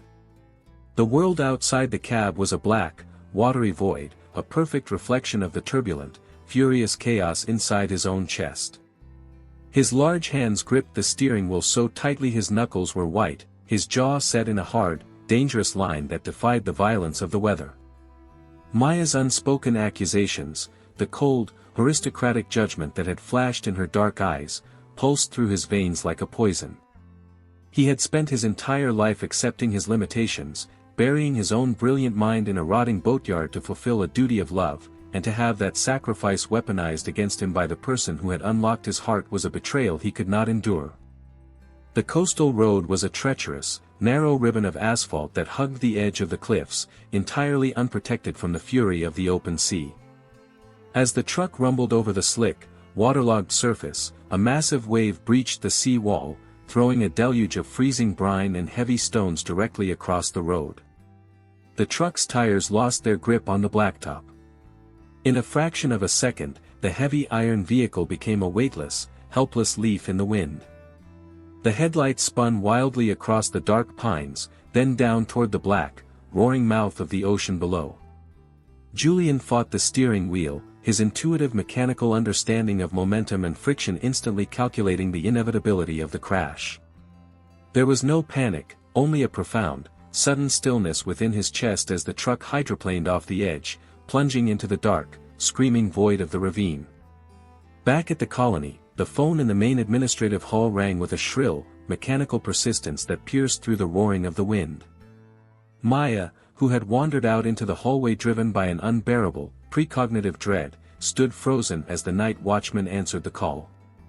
She did not need to hear the words to know what had happened, she read the disaster in the watchman's sudden, horrified glance toward her pale face. The sheriff's department had found the truck wrapped around an old oak tree halfway down the ravine, the cabin crushed by the impact, the driver's side completely submerged in the rising tide. As the watchman dropped the receiver, Maya felt the floorboards beneath her feet give way, the crystal palace of her future collapsing into absolute, terrifying darkness, leaving her with the devastating certainty that her search for blood in the music had just cost the only man she had ever loved his life. Chapter 14, White Noise and Ether. The smell of the hospital at Rockland was a chemical execution of the senses, a cold, clinical cocktail of rubbing alcohol, floor wax, and the faint, sweet decay of old flowers that offered no quarter to the memory of salt and pine. Maya sat in a corner of the emergency waiting room, her fingers locked so tightly together in her lap that the circulation had ceased, leaving her hands pale and entirely numb. The fluorescent lights overhead hummed with a flat, relentless white noise that vibrated inside her skull, a monotonous drone that felt like a direct mockery of the complex, living resonances she had chased all summer. She was still wearing her wet clothes from the colony, the fabric stiff with dried rain and mud from the coastal road, a physical stain on the pristine, linoleum perfection of the medical ward. The passage of time had lost all its structural integrity, dissolving into a seamless, agonizing blur of rubber-soled shoes squeaking against the tile and the mechanical rhythmic whoosh of the automatic sliding doors. Every time those doors parted, letting in a gust of the cold morning air, Maya's chest would tighten until her ribs ached, her dark eyes darting up to scan the faces of the nurses in their identical green scrubs. None of them looked at her. To the hospital staff, she was an anomaly, a silent, pale girl from the arts colony who had no legal or familial claim to the patient currently fighting for his life behind the double steel doors of the intensive care unit. She was a ghost haunting a room where she did not belong, stripped of the status her cello usually afforded her, reduced to a state of absolute, helpless insignificance. Shortly before dawn, the heavy quiet of the waiting room was shattered by the arrival of Julian's family. His older brother, Thomas, entered first, his face a hardened mask of exhaustion and raw terror, followed by a small entourage of local fishermen whose heavy oilskin jackets rattled in the quiet corridor. They brought the scent of the harbor with them, the heavy, tactile reality of diesel and wet wool, and as they occupied the center of the room, the invisible chasm that separated Maya from Julian's world became a physical wall. She watched from her isolated corner as the head nurse instantly approached Thomas, offering him the hushed, definitive medical updates that had been denied to her for 5 hours. The family huddled together, their shoulders touching, forming a defensive perimeter of shared history that left Maya completely on the outside, a trespasser whose presence was an unwelcome reminder of the ridge hill that had drawn Julian away from his duties. The isolation was a physical torment, but it was nothing compared to the violent civil war raging inside Maya's own mind. The ambition that had been her North Star for 22 years now looked like a monstrous, parasitic thing that had devoured everything it touched. She realized with a crushing, absolute certainty that her fear of failure, her desperate, cowardly retreat into the traditions of her training during their argument, had been the indirect catalyst for the disaster. She had demanded that Julian understand her future, and in response, he had driven into the teeth of a nor'easter to escape the coldness of her ambition. The Tchaikovsky competition, the recording contracts, the validation of Madame Vance, all of it felt like a handful of dry ash. If Julian died in that sterile room, the crystal palace of her future would become a mausoleum, and every note she ever played for the rest of her life would be nothing but an echo of the crash on the coastal road. As the sun finally rose, casting a flat, gray light through the wire-reinforced safety glass of the waiting room windows, a doctor in a wrinkled blue coat emerged from the intensive care unit. His posture was slumped, his eyes bloodshot as he pulled off his surgical cap. Maya stood up, her legs nearly buckling beneath her weight, her heart hammering a frantic, erratic rhythm against her sternum. She watched Thomas bury his face in his hands, his broad shoulders shaking with a sudden, violent relief as the doctor offered a slow, exhausted nod. Julian had survived the night. The internal bleeding had been arrested, and the skull fracture had not caused a fatal swelling. He was alive. But as the doctor continued to speak to the family, his hand gesturing toward his own temple in a slow, ominous circle, a new, heavy silence settled over the room. Julian was out of the immediate valley of death, but the trauma to his brain had been severe, and the path back to the surface was shrouded in a fog that no medicine could clear, leaving Maya with a terrifying, unmapped future where survival was only the first chapter of a much darker symphony. Chapter 15, The Stranger's Eyes.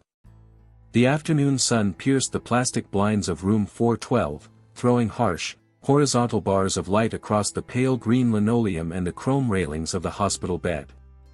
The room was a suffocating space of mechanical clicks and the rhythmic, hollow sigh of an oxygen concentrator. Maya sat on a hard vinyl stool at the bedside, her hands resting flat on her knees, her entire body wound tight with an agonizing, breathless anticipation. She had slipped into the room during the shift change, a silent trespasser taking advantage of the temporary absence of Julian's brother and the floor nurses. She had spent the last hour watching the slow, heavy rise and fall of Julian's chest beneath the thin white hospital blanket, her eyes tracing the purple bruising along his jawline and the stark white gauze wrapped around his forehead. When the rhythmic movement of his eyelids finally signaled his return from the deep, drug-induced sleep, Maya felt her heart hammer against her ribs like a trapped bird. Julian's chest expanded with a long, ragged breath, his fingers twitching against the stiff cotton sheet. Slowly, with a heavy, visible effort that seemed to strain every muscle in his neck, he opened his eyes. They were the same piercing, sea-green color that had looked through her cabin window all summer, but as they rolled across the white ceiling and down toward the bedside, Maya felt a sudden, freezing chill cascade down her spine. The intense, unblinking focus that had defined his gaze all summer was entirely gone, replaced by a flat, glass-like vacancy that felt like a physical blow. He turned his head slowly toward her, his brow furrowing as his eyes tracked her pale face, her dark hair, and her trembling hands. Maya leaned forward, her lips parting as she instinctively reached out to touch his arm, her entire soul screaming for a single spark of recognition, a subtle tightening of his jaw, or the faint hint of his familiar, lazy smirk. But Julian merely blinked, his expression remaining entirely polite, distant, and utterly blank. He looked at her the way a man looks at a stranger on a crowded train, with a mild, incurious neutrality that contained no history, no anger, and no love. There was no memory of the starlit dory, no echo of the midnight cliffs, and no trace of the heavy, beautiful melody she had played for him in the shadow of his unfinished boat. The silence that filled the room in that moment was the most devastating sound Maya had ever heard. It was an absolute, clinical void that erased the entire summer with a single glance. She watched as Julian's gaze drifted away from her face, shifting without interest toward the plastic pitcher of water on his bedside table and the television mounting on the wall. He did not know her name. To him, she was not the girl in the window who played sad songs, she was simply a quiet, distressed young woman sitting in a hospital room where she didn't belong. The retrograde amnesia Dr. Harris had warned the family about was not a theoretical medical diagnosis anymore, it was a tangible, terrifying wall of ice that had sealed Julian away in a past where she did not exist. The emotional devastation left Maya completely hollowed out, a ghost standing in the center of her own ruins. She realized with agonizing clarity that the argument in her cabin had been their final real exchange, a broken chord that would never resolve. The punishment for her ambition was not failure in New York, it was this, to be granted the life of the man she loved, but to be entirely erased from his heart as the price of his survival. As a nurse's heavy footsteps approached down the corridor, signaling the end of her stolen minutes, Maya slowly withdrew her hand, never touching his skin. She stood up, her movements stiff and mechanical, and walked backward out of the room, her dark eyes fixed on Julian until the heavy wooden door clicked shut between them, leaving him alone in his quiet, unremembered world and her alone with a grief so profound it felt exactly like the silence before a death. Chapter 16, The Conspiracy of Silence. The mechanical heartbeat of the hospital continued its relentless, clinical rhythm long after Maya's shadow had vanished from the doorframe of room 412. The flat, white afternoon light began to decay into a dull, institutional gray, slanting through the plastic blinds and casting long, barred shadows across the floorboards. Julian lay entirely still beneath the thin white sheets, his sea-green eyes fixed on the ceiling tile directly above his head.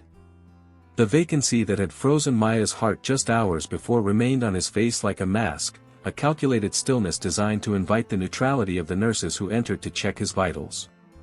But beneath that carefully cultivated exterior, within the hidden fractures of his consciousness, the fog was not a permanent wall, it was a receding tide. The initial darkness that had swallowed him on the coastal road had been absolute, a violent explosion of cold metal, tearing glass, and the roaring fury of the Atlantic. When he had first opened his eyes in the intensive care unit, the amnesia had been a genuine, terrifying reality. He had known his name, his face in the mirror, and the heavy ache in his bones, but the recent months had been nothing but a blank canvas of white noise. Yet, the human brain under trauma does not always heal linearly. Shortly after the doctor had explained the nature of his condition to his brother Thomas, a sudden, violent catalyst had shattered the blockage. It wasn't a word or a face that broke the ice, but a smell, the sharp, unmistakable scent of rosin dust and old spruce wood that had lingered on the damp wool sweater of the girl who had been sitting by his bed. With the scent came the flood. The memories did not return in gentle, orderly sequences, they hit him with the force of a secondary collision. He saw the amber light of cabin 12, the brilliant, liquid emeralds of the bioluminescent bay dripping from his oars, and the raw, beautiful melody she had played for him in the dust of the old boatyard. He remembered the fierce, protective heat he had felt when he stood over her rival in the grand saloon, and most devastatingly, he remembered the words they hadn't spoken during their final, tragic argument beneath the desk lamp. He knew exactly who she was. She was Maya. She was the anchor he had spent his entire summer trying to provide, and she was the artist who was currently tearing her own soul apart out of guilt for his destruction. It was in the quiet hours of the evening, as he watched his brother Thomas sleep fitfully in the vinyl armchair by the window, that Julian made his shocking, solitary calculation. He had noticed the profound, devastating shift in Maya's posture when she looked at his blank face. He had seen the way her hands trembled, the way the fierce, brilliant fire of her ambition had been entirely extinguished, replaced by a hollow, weeping compliance. She was preparing to sacrifice everything, the Tchaikovsky competition, her legacy, her music, to sit by the bedside of a broken mechanic out of a sense of martyrdom and debt. If she stayed here, if she allowed her life to be anchored to his recovery out of pity, she would destroy the very genius he had fought all summer to protect. The conspiracy was forged in that silent room, a secret pact Julian made with the empty air. He realized that the only way to save her from her own guilt was to weaponize his own diagnosis against her. If he remembered her, she would stay, and her music would die a quiet, resentful death in Blackwood Cove. But if he remained a stranger, if he gave her nothing but a polite, distant vacancy, she would have no choice but to board the train to New York, carrying the raw, exquisite heartbreak she needed to survive Madame Vance's judgment. It was a brutal, counterintuitive act of love, a willingness to let himself be hated, forgotten, or erased so that her art could find its blood. As the night nurse entered to administer his evening sedation, Julian closed his eyes, settling his features back into the deceptive, chilling mask of the stranger, fully prepared to play the most difficult and heartbreaking performance of his life for an audience of one. Chapter 17, The Ultimatum. The dawn that broke over the hospital on the third morning was a sharp, clinical blade of white gold that cut through the plastic blinds, pinning Julian to the mattress under an unyielding glare. The floor had fallen into its morning routine, the distant, metallic rattle of breakfast carts, the hushed murmur of physicians conducting their rounds, and the rhythmic, hollow hum of the floor's ventilation system. Julian lay entirely motionless, his large hands resting over his ribs, his knuckles white against the hospital gown. The bruising along his jaw had settled into a dull, yellowish purple, a physical manifestation of the trauma that everyone in the building believed had erased his mind. But his thoughts were sharper than they had been in years, narrowed down to a single, agonizing strategy that required the total suppression of his own heart. He had spent the sleepless night analyzing the chess board of their futures. His brother Thomas had left an hour earlier to check on the boatyard, leaving the room temporarily vacant before the morning visitors arrived. Julian knew, with the intuitive certainty of a man who could predict the behavior of an engine under high stress, that Maya was standing just outside the threshold of the room, or perhaps lingering in the stairwell, waiting for a single moment of privacy to force a reckoning. He could feel her presence through the heavy timber of the door like a localized drop in atmospheric pressure. The temptation to drop the mask, to reach out his arms when she entered and let her weep against his chest, was a physical ache that made his lungs burn. Yet, the logic of his deception remained absolute and unyielding. The previous afternoon, he had watched from his window as Madame Vance's sleek black car had pulled into the hospital's circular driveway. The instructor had not come inside, but her message had been delivered through the mere presence of her vehicle. The train to New York was departing in 48 hours, and Maya's name was still on the international roster. Julian realized that if he showed even a flicker of recognition today, if he allowed his sea-green eyes to soften when she looked at him, the fragile architecture of her ambition would collapse entirely. She would refuse to board that train. She would stay in Rockland, taking a job at a local school or a tourist shop, her historic talent slowly withering away into a bitter, lifelong resentment of the town and the man who had crippled her destiny. The ultimatum he set for himself was a solitary, silent execution of his own desires. He had to become a monster of indifference. He had to build a wall of politeness so dense, so entirely devoid of subtext, that she would be forced to turn back to the only thing she had left, her cello. He practiced the neutrality in the quiet of his mind, flattening the cadence of his breathing, ensuring that no sudden spike on the heart monitor beside his bed would betray the violent storm raging beneath his ribs when she finally crossed the threshold.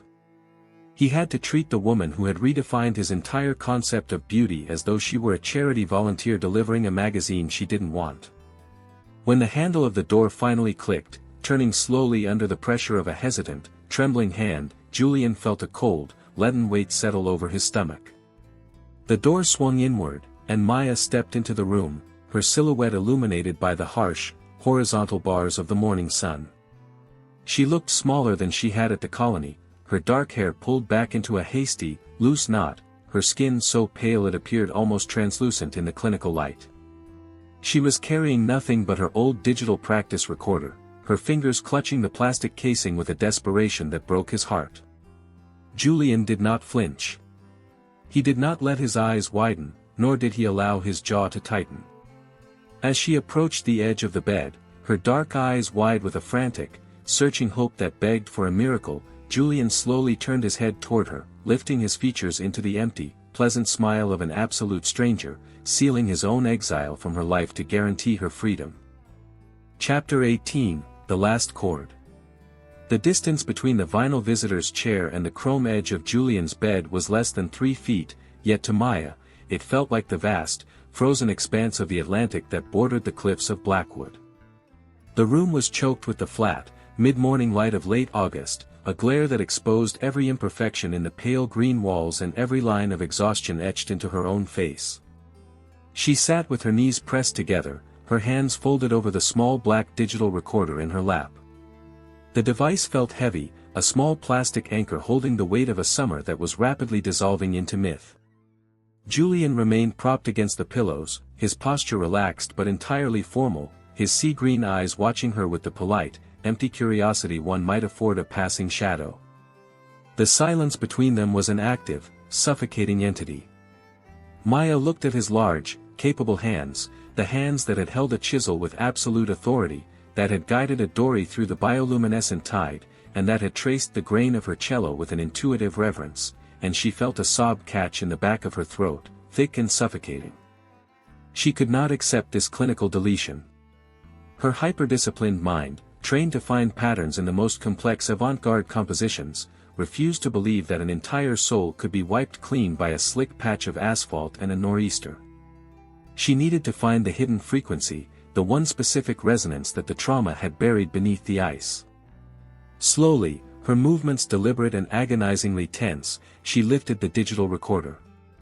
She did not look at Julian's face as she pressed the play button, fearing that the flat neutrality of his expression would paralyze her before the sound could begin. The small speaker on the device hissed with a low-grade static for a brief second, and then the practice room of cabin 12 filled the hospital ward. It was the recording from the night of their great breakthrough, the raw, unedited tape of the Tchaikovsky passage she had played while his hand was pressed against the spruce top of her instrument.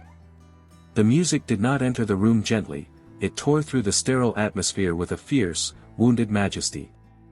It was a melody heavy with the scent of pine needles, the weight of the ridge hill, and the terrifying, beautiful realization of a love that defied the boundaries of her elite upbringing.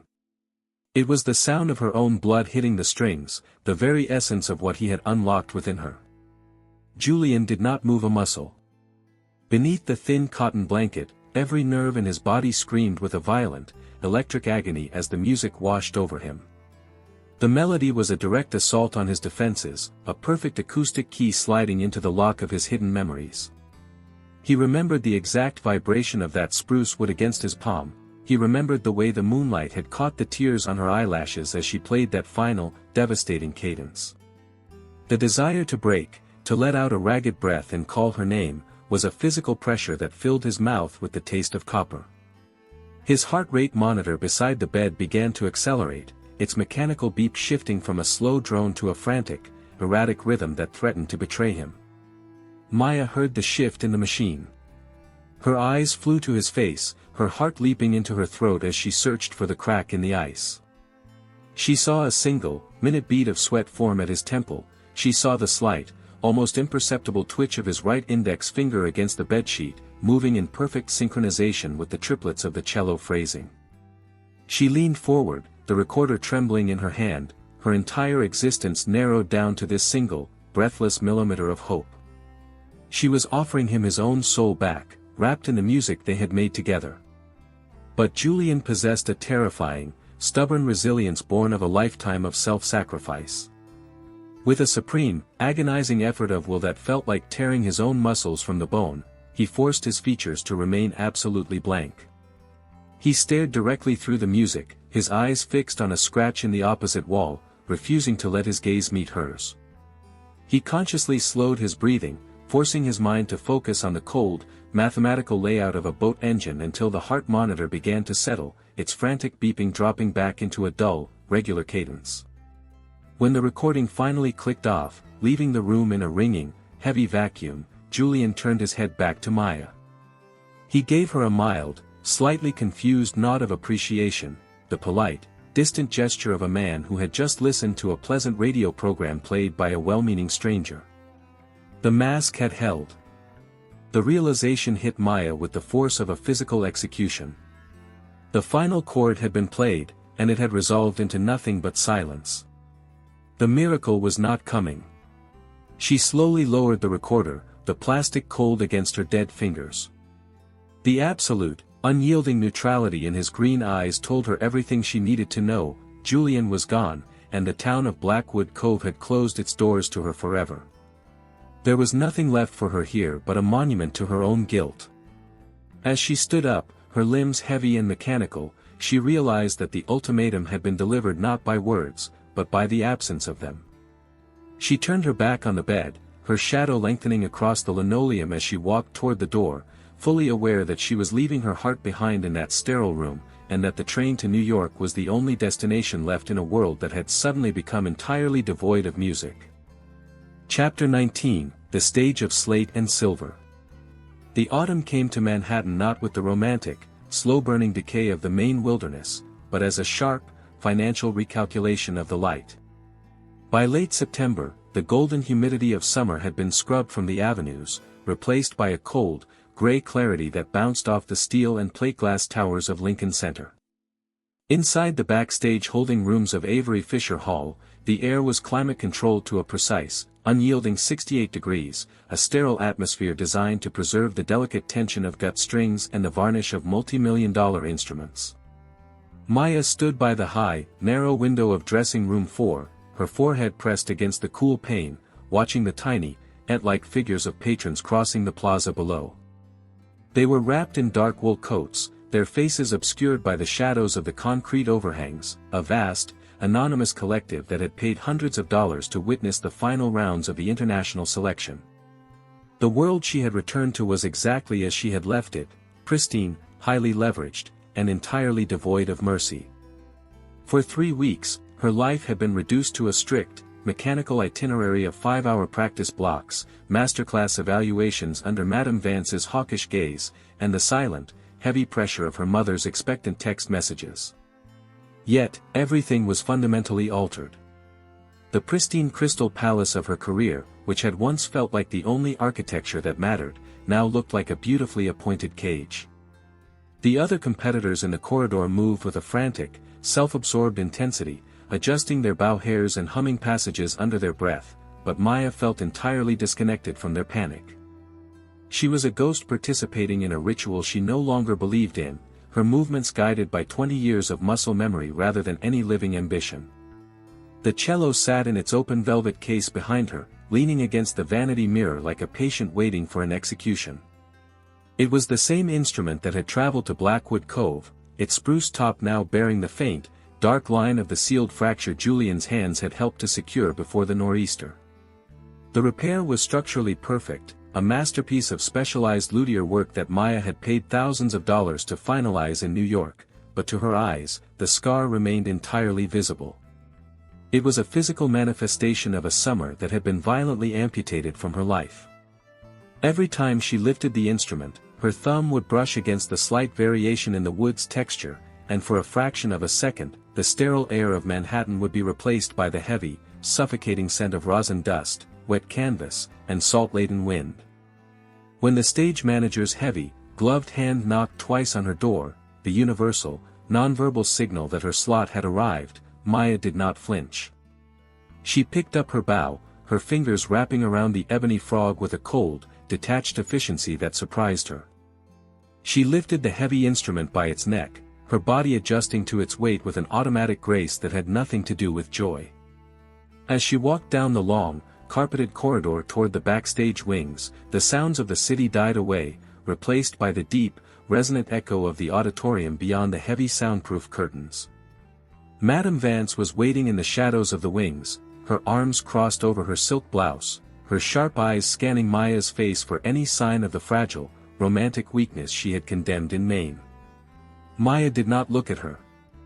She kept her eyes fixed on the narrow sliver of light where the curtain parted, her mind a flat, silent void. The stage was a vast, blinding desert of maple wood and silver spotlights. As Maya walked out into the center of the platform, the applause of the 3,000 patrons hit her like a wave of dry heat, a loud, collective roar that felt entirely meaningless. She adjusted her black dress, settled herself onto the wooden performance chair, and brought the cello between her knees. The 5 judges sat in the darkened center of the orchestra pit, their pens poised over white evaluation sheets, their faces obscured by the glare of the desk lamps. The silence that settled over the hall as she lifted her bow was absolute, a ringing, expectant vacuum that demanded the highest level of technical perfection New York could buy. Maya closed her eyes, and for the first time in 3 weeks, she let the mask slip within the privacy of her own mind. She did not think of the judges, her mother, or the international contracts waiting in the office upstairs. Instead, she dropped her bow onto the strings and invoked the memory of room 412. She summoned the sea-green emptiness of Julian's eyes, the devastating politeness of his final nod, and the heavy, unyielding silence of the coastal road after the crash. The music that tore from the instrument was not the clean, bloodless perfection she had delivered in her youth, it was a savage, beautiful execution of the Tchaikovsky passage, played with a raw, bleeding soul that the auditorium had never heard before. It was a melody that carried the literal weight of a man's sacrifice, a sound that was thick with the scent of rotting timber, bioluminescent tides, and the absolute, tragic realization of a love that had to be destroyed so that the artist could survive. Every note was an act of mourning, a beautiful, terrible monument to the stranger in Rockland who had given her everything by pretending to forget her name. As the final, devastating cadence rang out into the high rafters of the hall, resolving into an absolute, breathless silence before the crowd could even begin to scream, Maya knew that she had won the competition, and that she would spend the rest of her life playing for a man who would never hear her again. Chapter 20, The Unfinished Hull. The late October wind blew straight out of the North Atlantic, carrying with it the bitter, gray scent of early snow and the clean, stinging brine of the deep water. In Blackwood Cove, the summer crowds had long since evaporated, leaving the gravel roads quiet and the striped canvas tents of the festival nothing more than a memory buried under dead leaves. Down at the forgotten corner of the harbor, the salt-bleached wooden shed of the boatyard stood against the gray sky like an old sentinel, its corrugated iron roof rattling rhythmically in the rising gale. Inside, the cavernous space was filled with an amber, wintering light that smelled of ancient varnish, dried kelp, and the sharp, clean aroma of freshly planed cedar. Julian stood on the low wooden scaffolding beside the bow of the half-built lobster boat, a heavy iron drawknife balanced in his large, calloused hands. His dark hair had grown out over his ears, and the white scar across his forehead had faded into a jagged, silvery line that would remain a permanent part of his features. He moved with a slow, deliberate caution, his muscles adjusting to the lingering stiffness from the accident, but his eyes were entirely clear. The flat, glass-like vacancy that had shielded him in the hospital ward was gone, replaced by the deep, sea-green focus of a man who was fully present in his own world. He brought the steel blade down against the raw white oak of the hull, shaving off a long, curling ribbon of timber that fell into the thick bed of shavings below. His life had returned to the slow, heavy rhythm of the working coast. The local fishermen had stopped asking about his memory, accepting his quiet, solitary demeanor as the natural price of surviving a plunge off the high cliffs. His brother Thomas came by the shed every morning to drop off a thermos of black coffee, leaving without a word, respecting the sanctuary Julian had built around his work.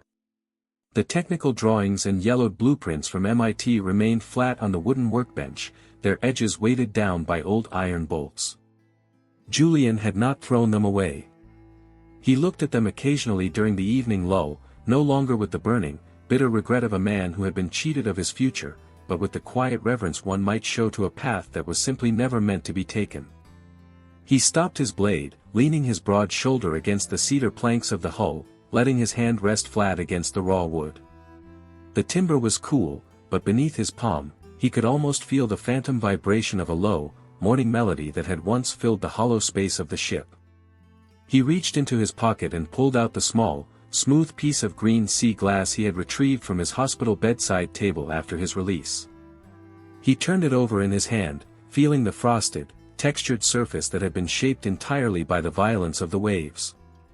It was a twin to the piece he had given away on the roof of the bait shack, a physical fragment of a summer that had been systematically erased from the harbor's official history, but remained permanently etched into the marrow of his bones. Outside the shed, a lone gull cried against the wind, its voice thin and sharp as it wheeled over the breaking surf. Julian knew, without needing to buy a newspaper or look at a television screen, that the international selection in New York had concluded. He had felt it in the air 3 days earlier, a subtle, sudden clearing of the atmospheric pressure that suggested the storm on the ridge hill had finally passed. He knew with an absolute, unshakable certainty that Maya had won. She was likely already on a flight to London or Paris, her name written in gold leaf on the programs of the world's great concert halls, her pristine crystal palace rebuilt with a new, dark foundation of blood and grit that no academic could ever tear down. The deception had worked, the stranger in room 412 had given her the ultimate, terrible freedom to become the giant she was meant to be.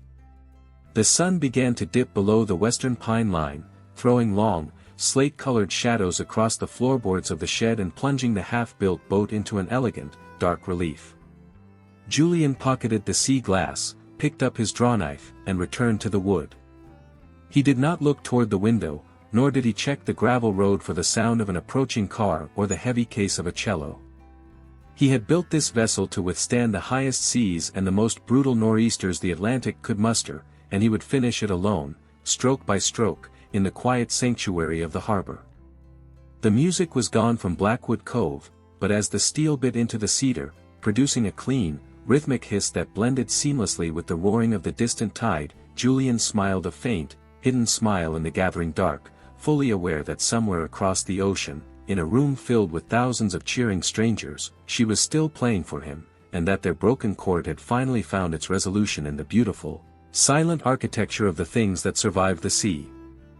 Chapter 21, The Architecture of Winter. The frost came to the coast of Maine in the first week of November with a silent, absolute finality that froze the low-tide mud flats into dark ridges of iron. The last remnants of the summer colony had long since been boarded up, their cedar-shingled facades covered in heavy blue tarpaulins that flapped in the northerly wind like the torn sails of a stranded fleet. At the edge of the wharf, the old Victorian estate where the master classes had been conducted stood completely dark, its towering stained-glass windows reflecting nothing but the flat, slate-gray belly of the Atlantic sky. The landscape had been stripped of all its soft, deceptive seasonal color, reduced to a stark, binary composition of black rock and white salt crust, a world designed for endurance rather than beauty. Inside the corrugated iron shed, the cold was a tangible, heavy presence that settled into the marrow of Julian's bones long before the sun cleared the pine trees. He did not turn on the electric heaters, preferring the raw, honest temperature of the elements. It kept his mind sharp, preventing the dangerous, seductive drift of memory that always threatened to paralyze his hands when the harbor fell silent. He stood at the stern of the lobster boat, his large frame wrapped in a stained canvas coat, his fingers guiding a heavy wooden caulking mallet along the seams of the hull. The rhythmic, hollow thud of the mallet against the oakum, tap, tap, thud, was the only clock that mattered now, a steady, mechanical pulse that completely replaced the ticking metronomes that had haunted his summer. Every stroke of his tool was an exercise in deliberate precision. His recovery had progressed to the point where the physical pain in his skull was nothing more than a dull, predictable throb when the atmospheric pressure dropped before a snowstorm, but the internal reconstruction was an ongoing, quiet labor.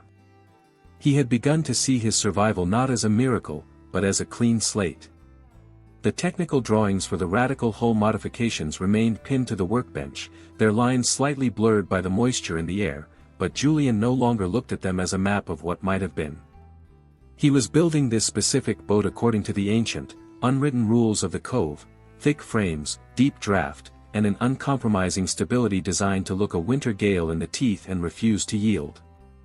Across the ocean, inside the gilded, velvet-lined interior of the Musikverein in Vienna, the atmosphere was a precise, temperature-controlled contrast to the damp cold of the Maine shed.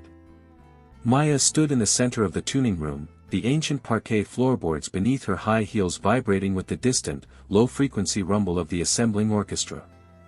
She was dressed in a performance gown of dark, liquid silver, her dark hair pinned back with a severity that emphasized the sharp, hollow contours of her cheekbones. She looked older than she had 3 months ago, the fragile, hesitant girl who had wandered the Blackwood Festival completely replaced by an artist of imposing, absolute authority. Her cello rested against her knee, its spruce top gleaming under the low-wattage vanity lamps. Her thumb brushed habitually against the faint, dark line of the sealed fracture near the F-hole, the permanent scar that she now treated as the true source of the instrument's power. The elite critics of Western Europe had spent the last 2 weeks struggling to find the vocabulary for her transformation. They wrote of a savage, unprecedented maturity, and a tone that possessed a terrifying, visceral weight that bordered on the grotesque. They did not understand that the blood they were hearing in her strings was not a product of Viennese instruction, but the literal conduction of a sacrifice made in a hospital room 3,000 miles away.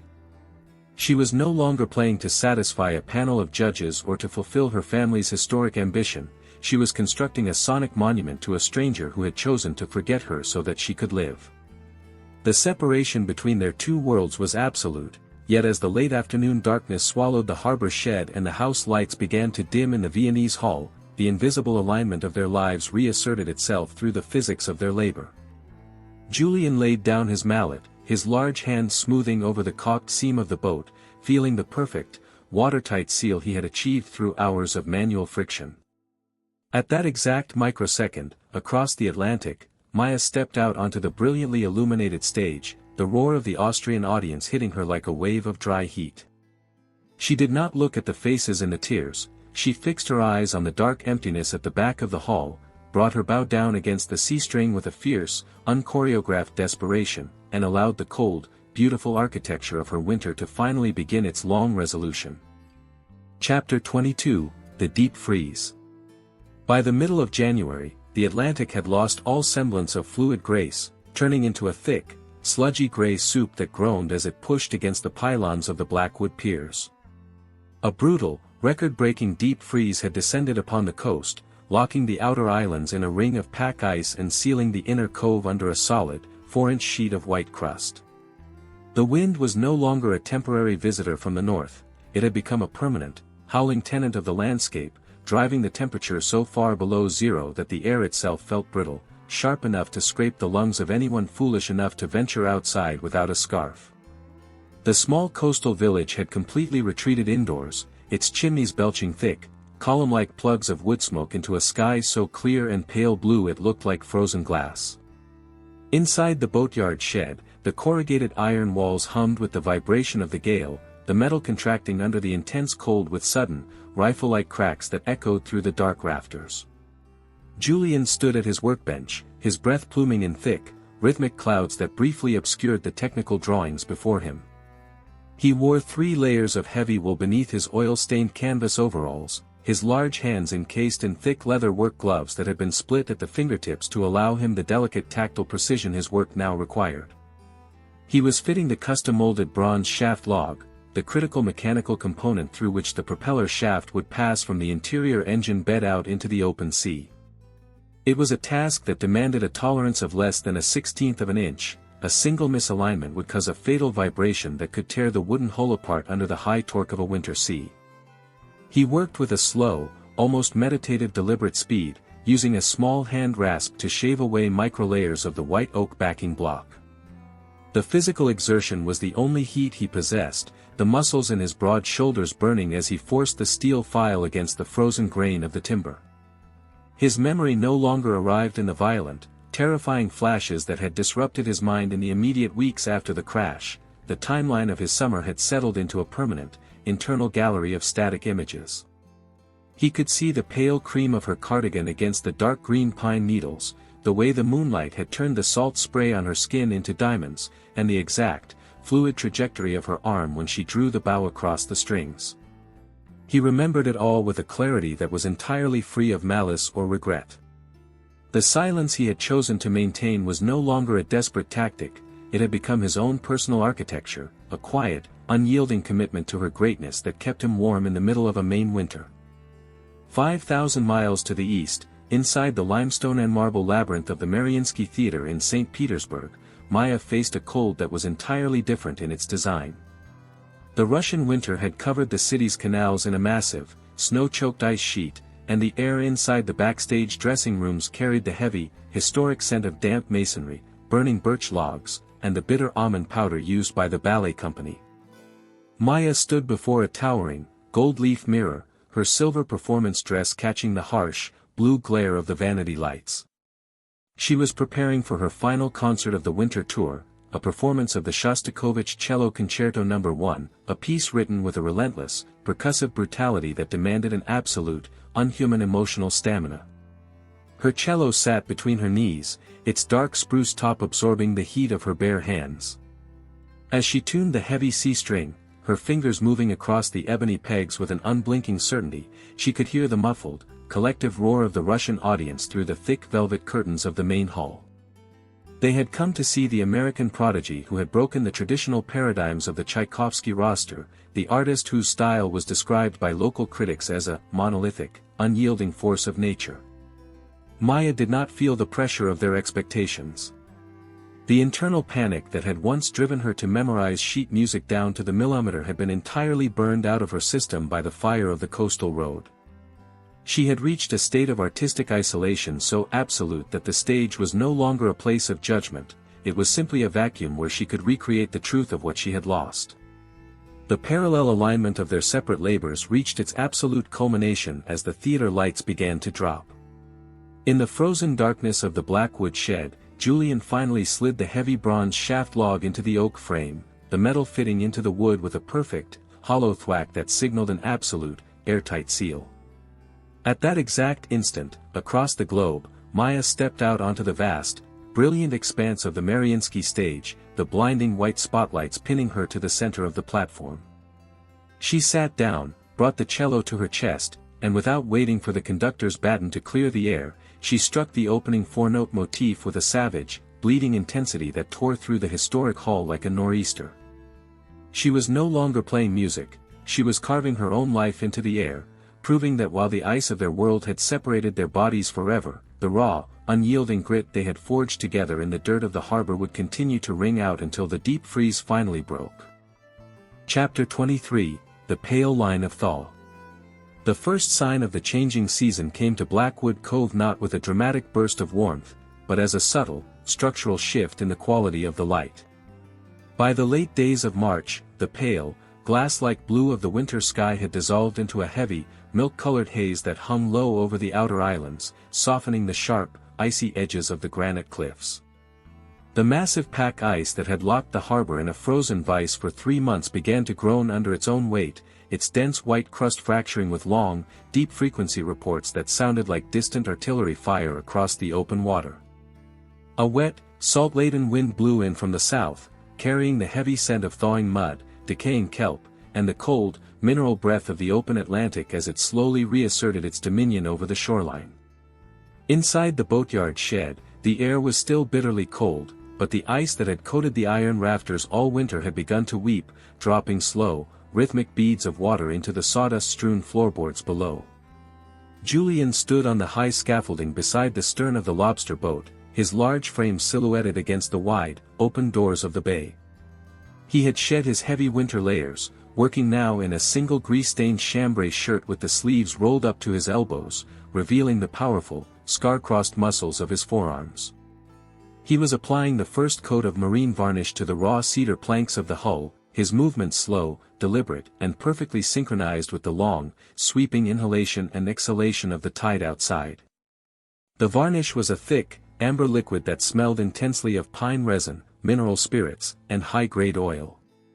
As Julian drew his wide bristle brush along the grain of the wood, the pale, bone-colored cedar instantly transformed beneath his hand, deepening into a rich, golden honey hue that caught the weak morning sun and reflected it with a brilliant, liquid mirror finish. This was the final, protective layer, the armor that would shield the timber from the corrosive rot of the salt water and the relentless bleaching of the summer sun. He worked with an absolute, unblinking concentration, ensuring that not a single bubble or dust mote corrupted the smooth surface of the coat. His mind had become like the wood itself, cured by the winter, hardened by the frost, and entirely sealed against the elements. The memory of Maya no longer caused his hand to tremble or his chest to tighten with the raw, bleeding agony that had defined his recovery in the hospital. He had internalized her presence entirely, turning the history of their summer into the literal framework of the boat he was building, a hidden architectural anchor that gave the ship its balance. Across the globe, inside the modern, minimalist concrete and glass expanse of the Tokyo Bunkakai-kan, Maya sat in the stark, white glare of the dressing room vanity, her fingers lightly tracing the ebony fingerboard of her cello.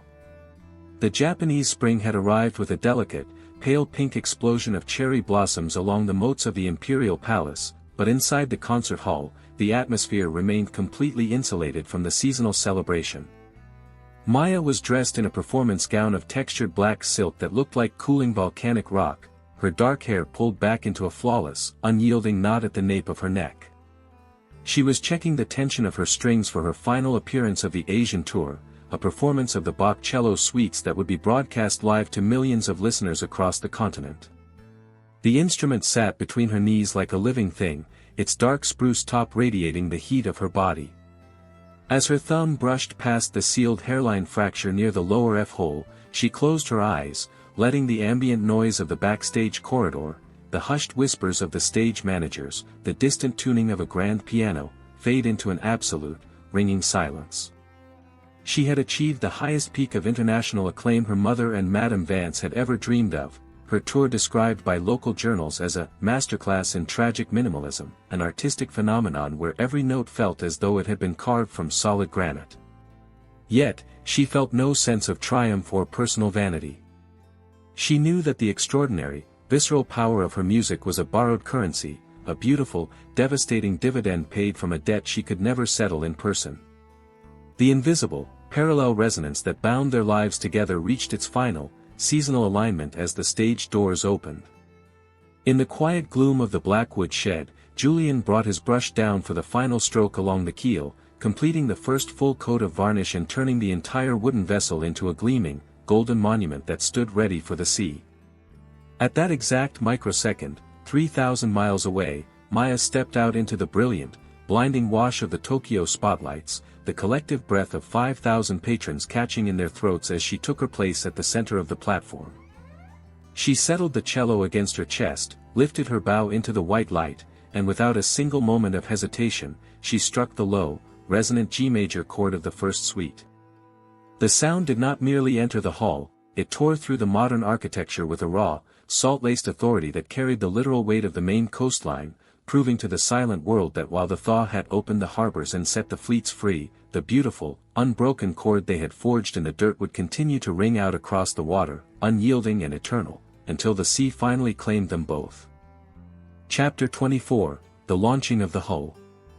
The late May sun had finally stripped the last stubborn pockets of winter ice from the deep granite crevices of Blackwood Cove, replacing the slate-gray pallor of the northern sea with a brilliant, blinding sapphire blue. It was the season of renewal along the coast, a brief, frantic window where the harbor awoke from its long hibernation to the frantic sounds of scraping scrapers, spinning grinders, and the sharp, rhythmic ring of hammers striking iron. But down at the isolated slipway of the old boatyard, the atmosphere remained entirely detached from the communal bustle. The heavy timber doors of the corrugated iron shed had been thrown wide open to the morning air, letting in the sharp, sweet fragrance of blooming lilacs and the cold, salt-laced breath of the incoming tide. Inside the shadows, the lobster boat stood completely finished, its cedar hull gleaming beneath 5 distinct layers of marine varnish like a massive piece of polished amber. Julian stood by the heavy oak cradle that supported the weight of the vessel, his hands resting flat against the smooth, golden curves of the bow. He had spent the previous 48 hours conducting the final, meticulous checks of the ship's vital anatomy, ensuring the bronze propeller shaft spun through its custom log with a frictionless, silent ease, and verifying that the heavy iron keel bolts were torqued to an absolute, unyielding tension. He was dressed in his oldest work canvas, his broad shoulders squared against the weight of the day, his sea-green eyes reflecting the brilliant light of the open water with a calm, meditative clarity that had taken 8 months to reclaim. The silvery scar across his forehead had settled permanently into his features, a quiet testament to the collision that had altered the trajectory of his life, but his mind was no longer a battlefield of fragments.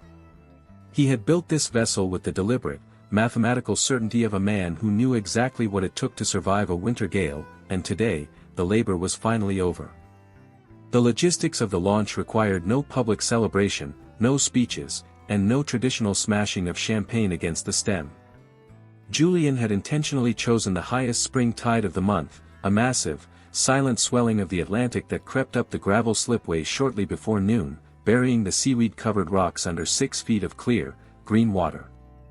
His brother Thomas arrived without a word, his rusted flatbed truck idling at the top of the ridge, its heavy iron winch line hooked securely to the back of the wooden launching cradle. The two men communicated entirely through the unwritten choreography of their shared history, Thomas checking the tension of the cable from the cab, while Julian knelt in the damp gravel to knock loose the heavy oak yellow pine blocks that had held the boat out of its element for nearly a year. With the removal of the final wedge, the physical universe seemed to hold its breath for a single, suspended second. Then, driven by the massive, unyielding momentum of its own weight, the cradle began to slide. The old iron wheels groaned against the submerged tracks, spitting out sparks of friction as they rolled down into the rising tide. Julian walked alongside the vessel, his hand never leaving the golden wood of the gunwale, his boots splashing through the freezing brine as he guided the ship into the mouth of the cove. The moment the water reached the wide turn of the bilge, the lobster boat ceased to be a heavy mass of static timber and became a living thing. It lifted its own weight from the cradle with a soft, celebratory surge, floating perfectly on its lines, its bow pointing directly out toward the open horizon where the fog was just beginning to burn away under the noon sun.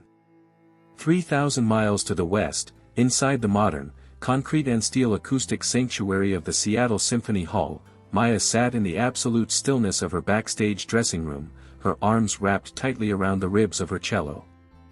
The Pacific Northwest afternoon was unfolding through the high windows in a soft, misty drizzle that blurred the outlines of the distant pine-covered mountains, a landscape that felt like a haunting, distorted mirror of the Maine coast she had left behind.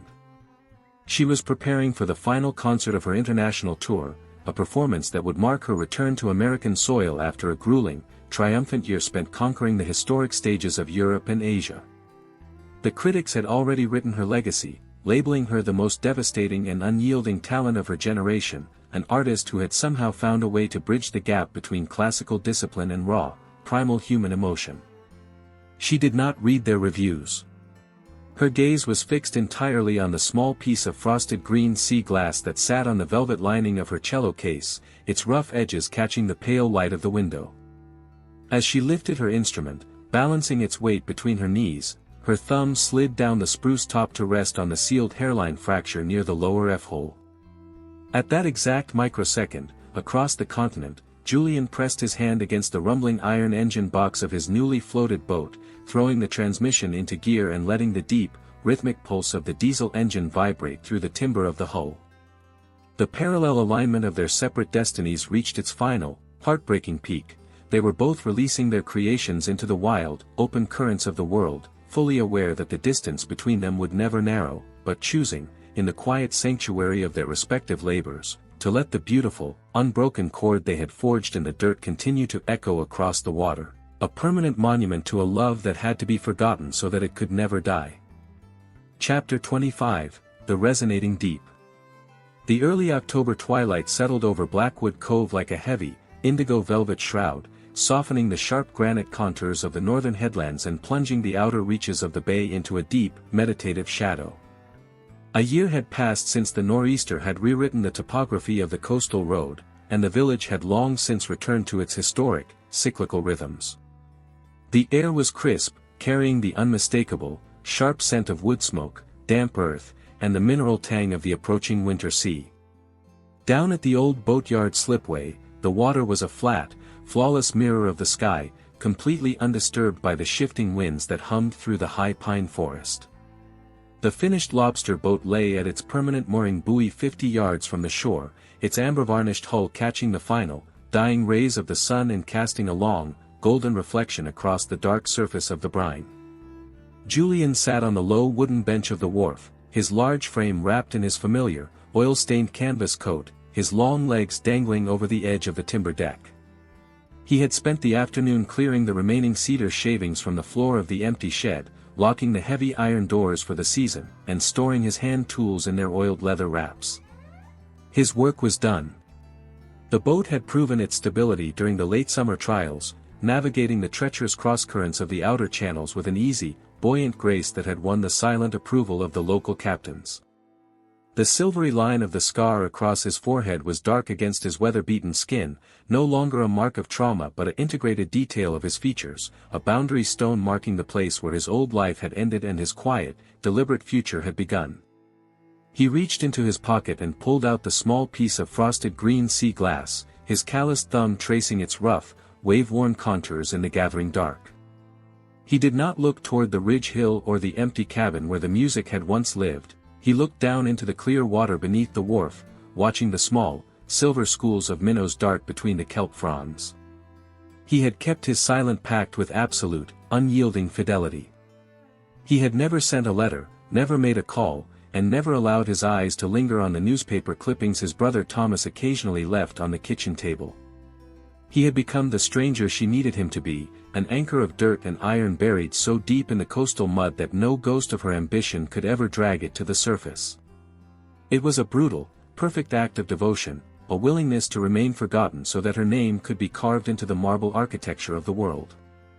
4,000 miles away, inside the vast, cavernous expanse of Symphony Hall in Boston, the absolute geographic center of her family's historic legacy, Maya stood in the absolute stillness of the backstage wings. The house lights had already dropped to a low, amber glow, and the collective rustle of 3,000 patrons had died away into a dense, expectant vacuum that pressed against the heavy velvet curtains. She was dressed in a simple, unadorned gown of midnight wool, her dark hair falling loose over her shoulders for the first time all year, its curls brushing against the neck of her cello.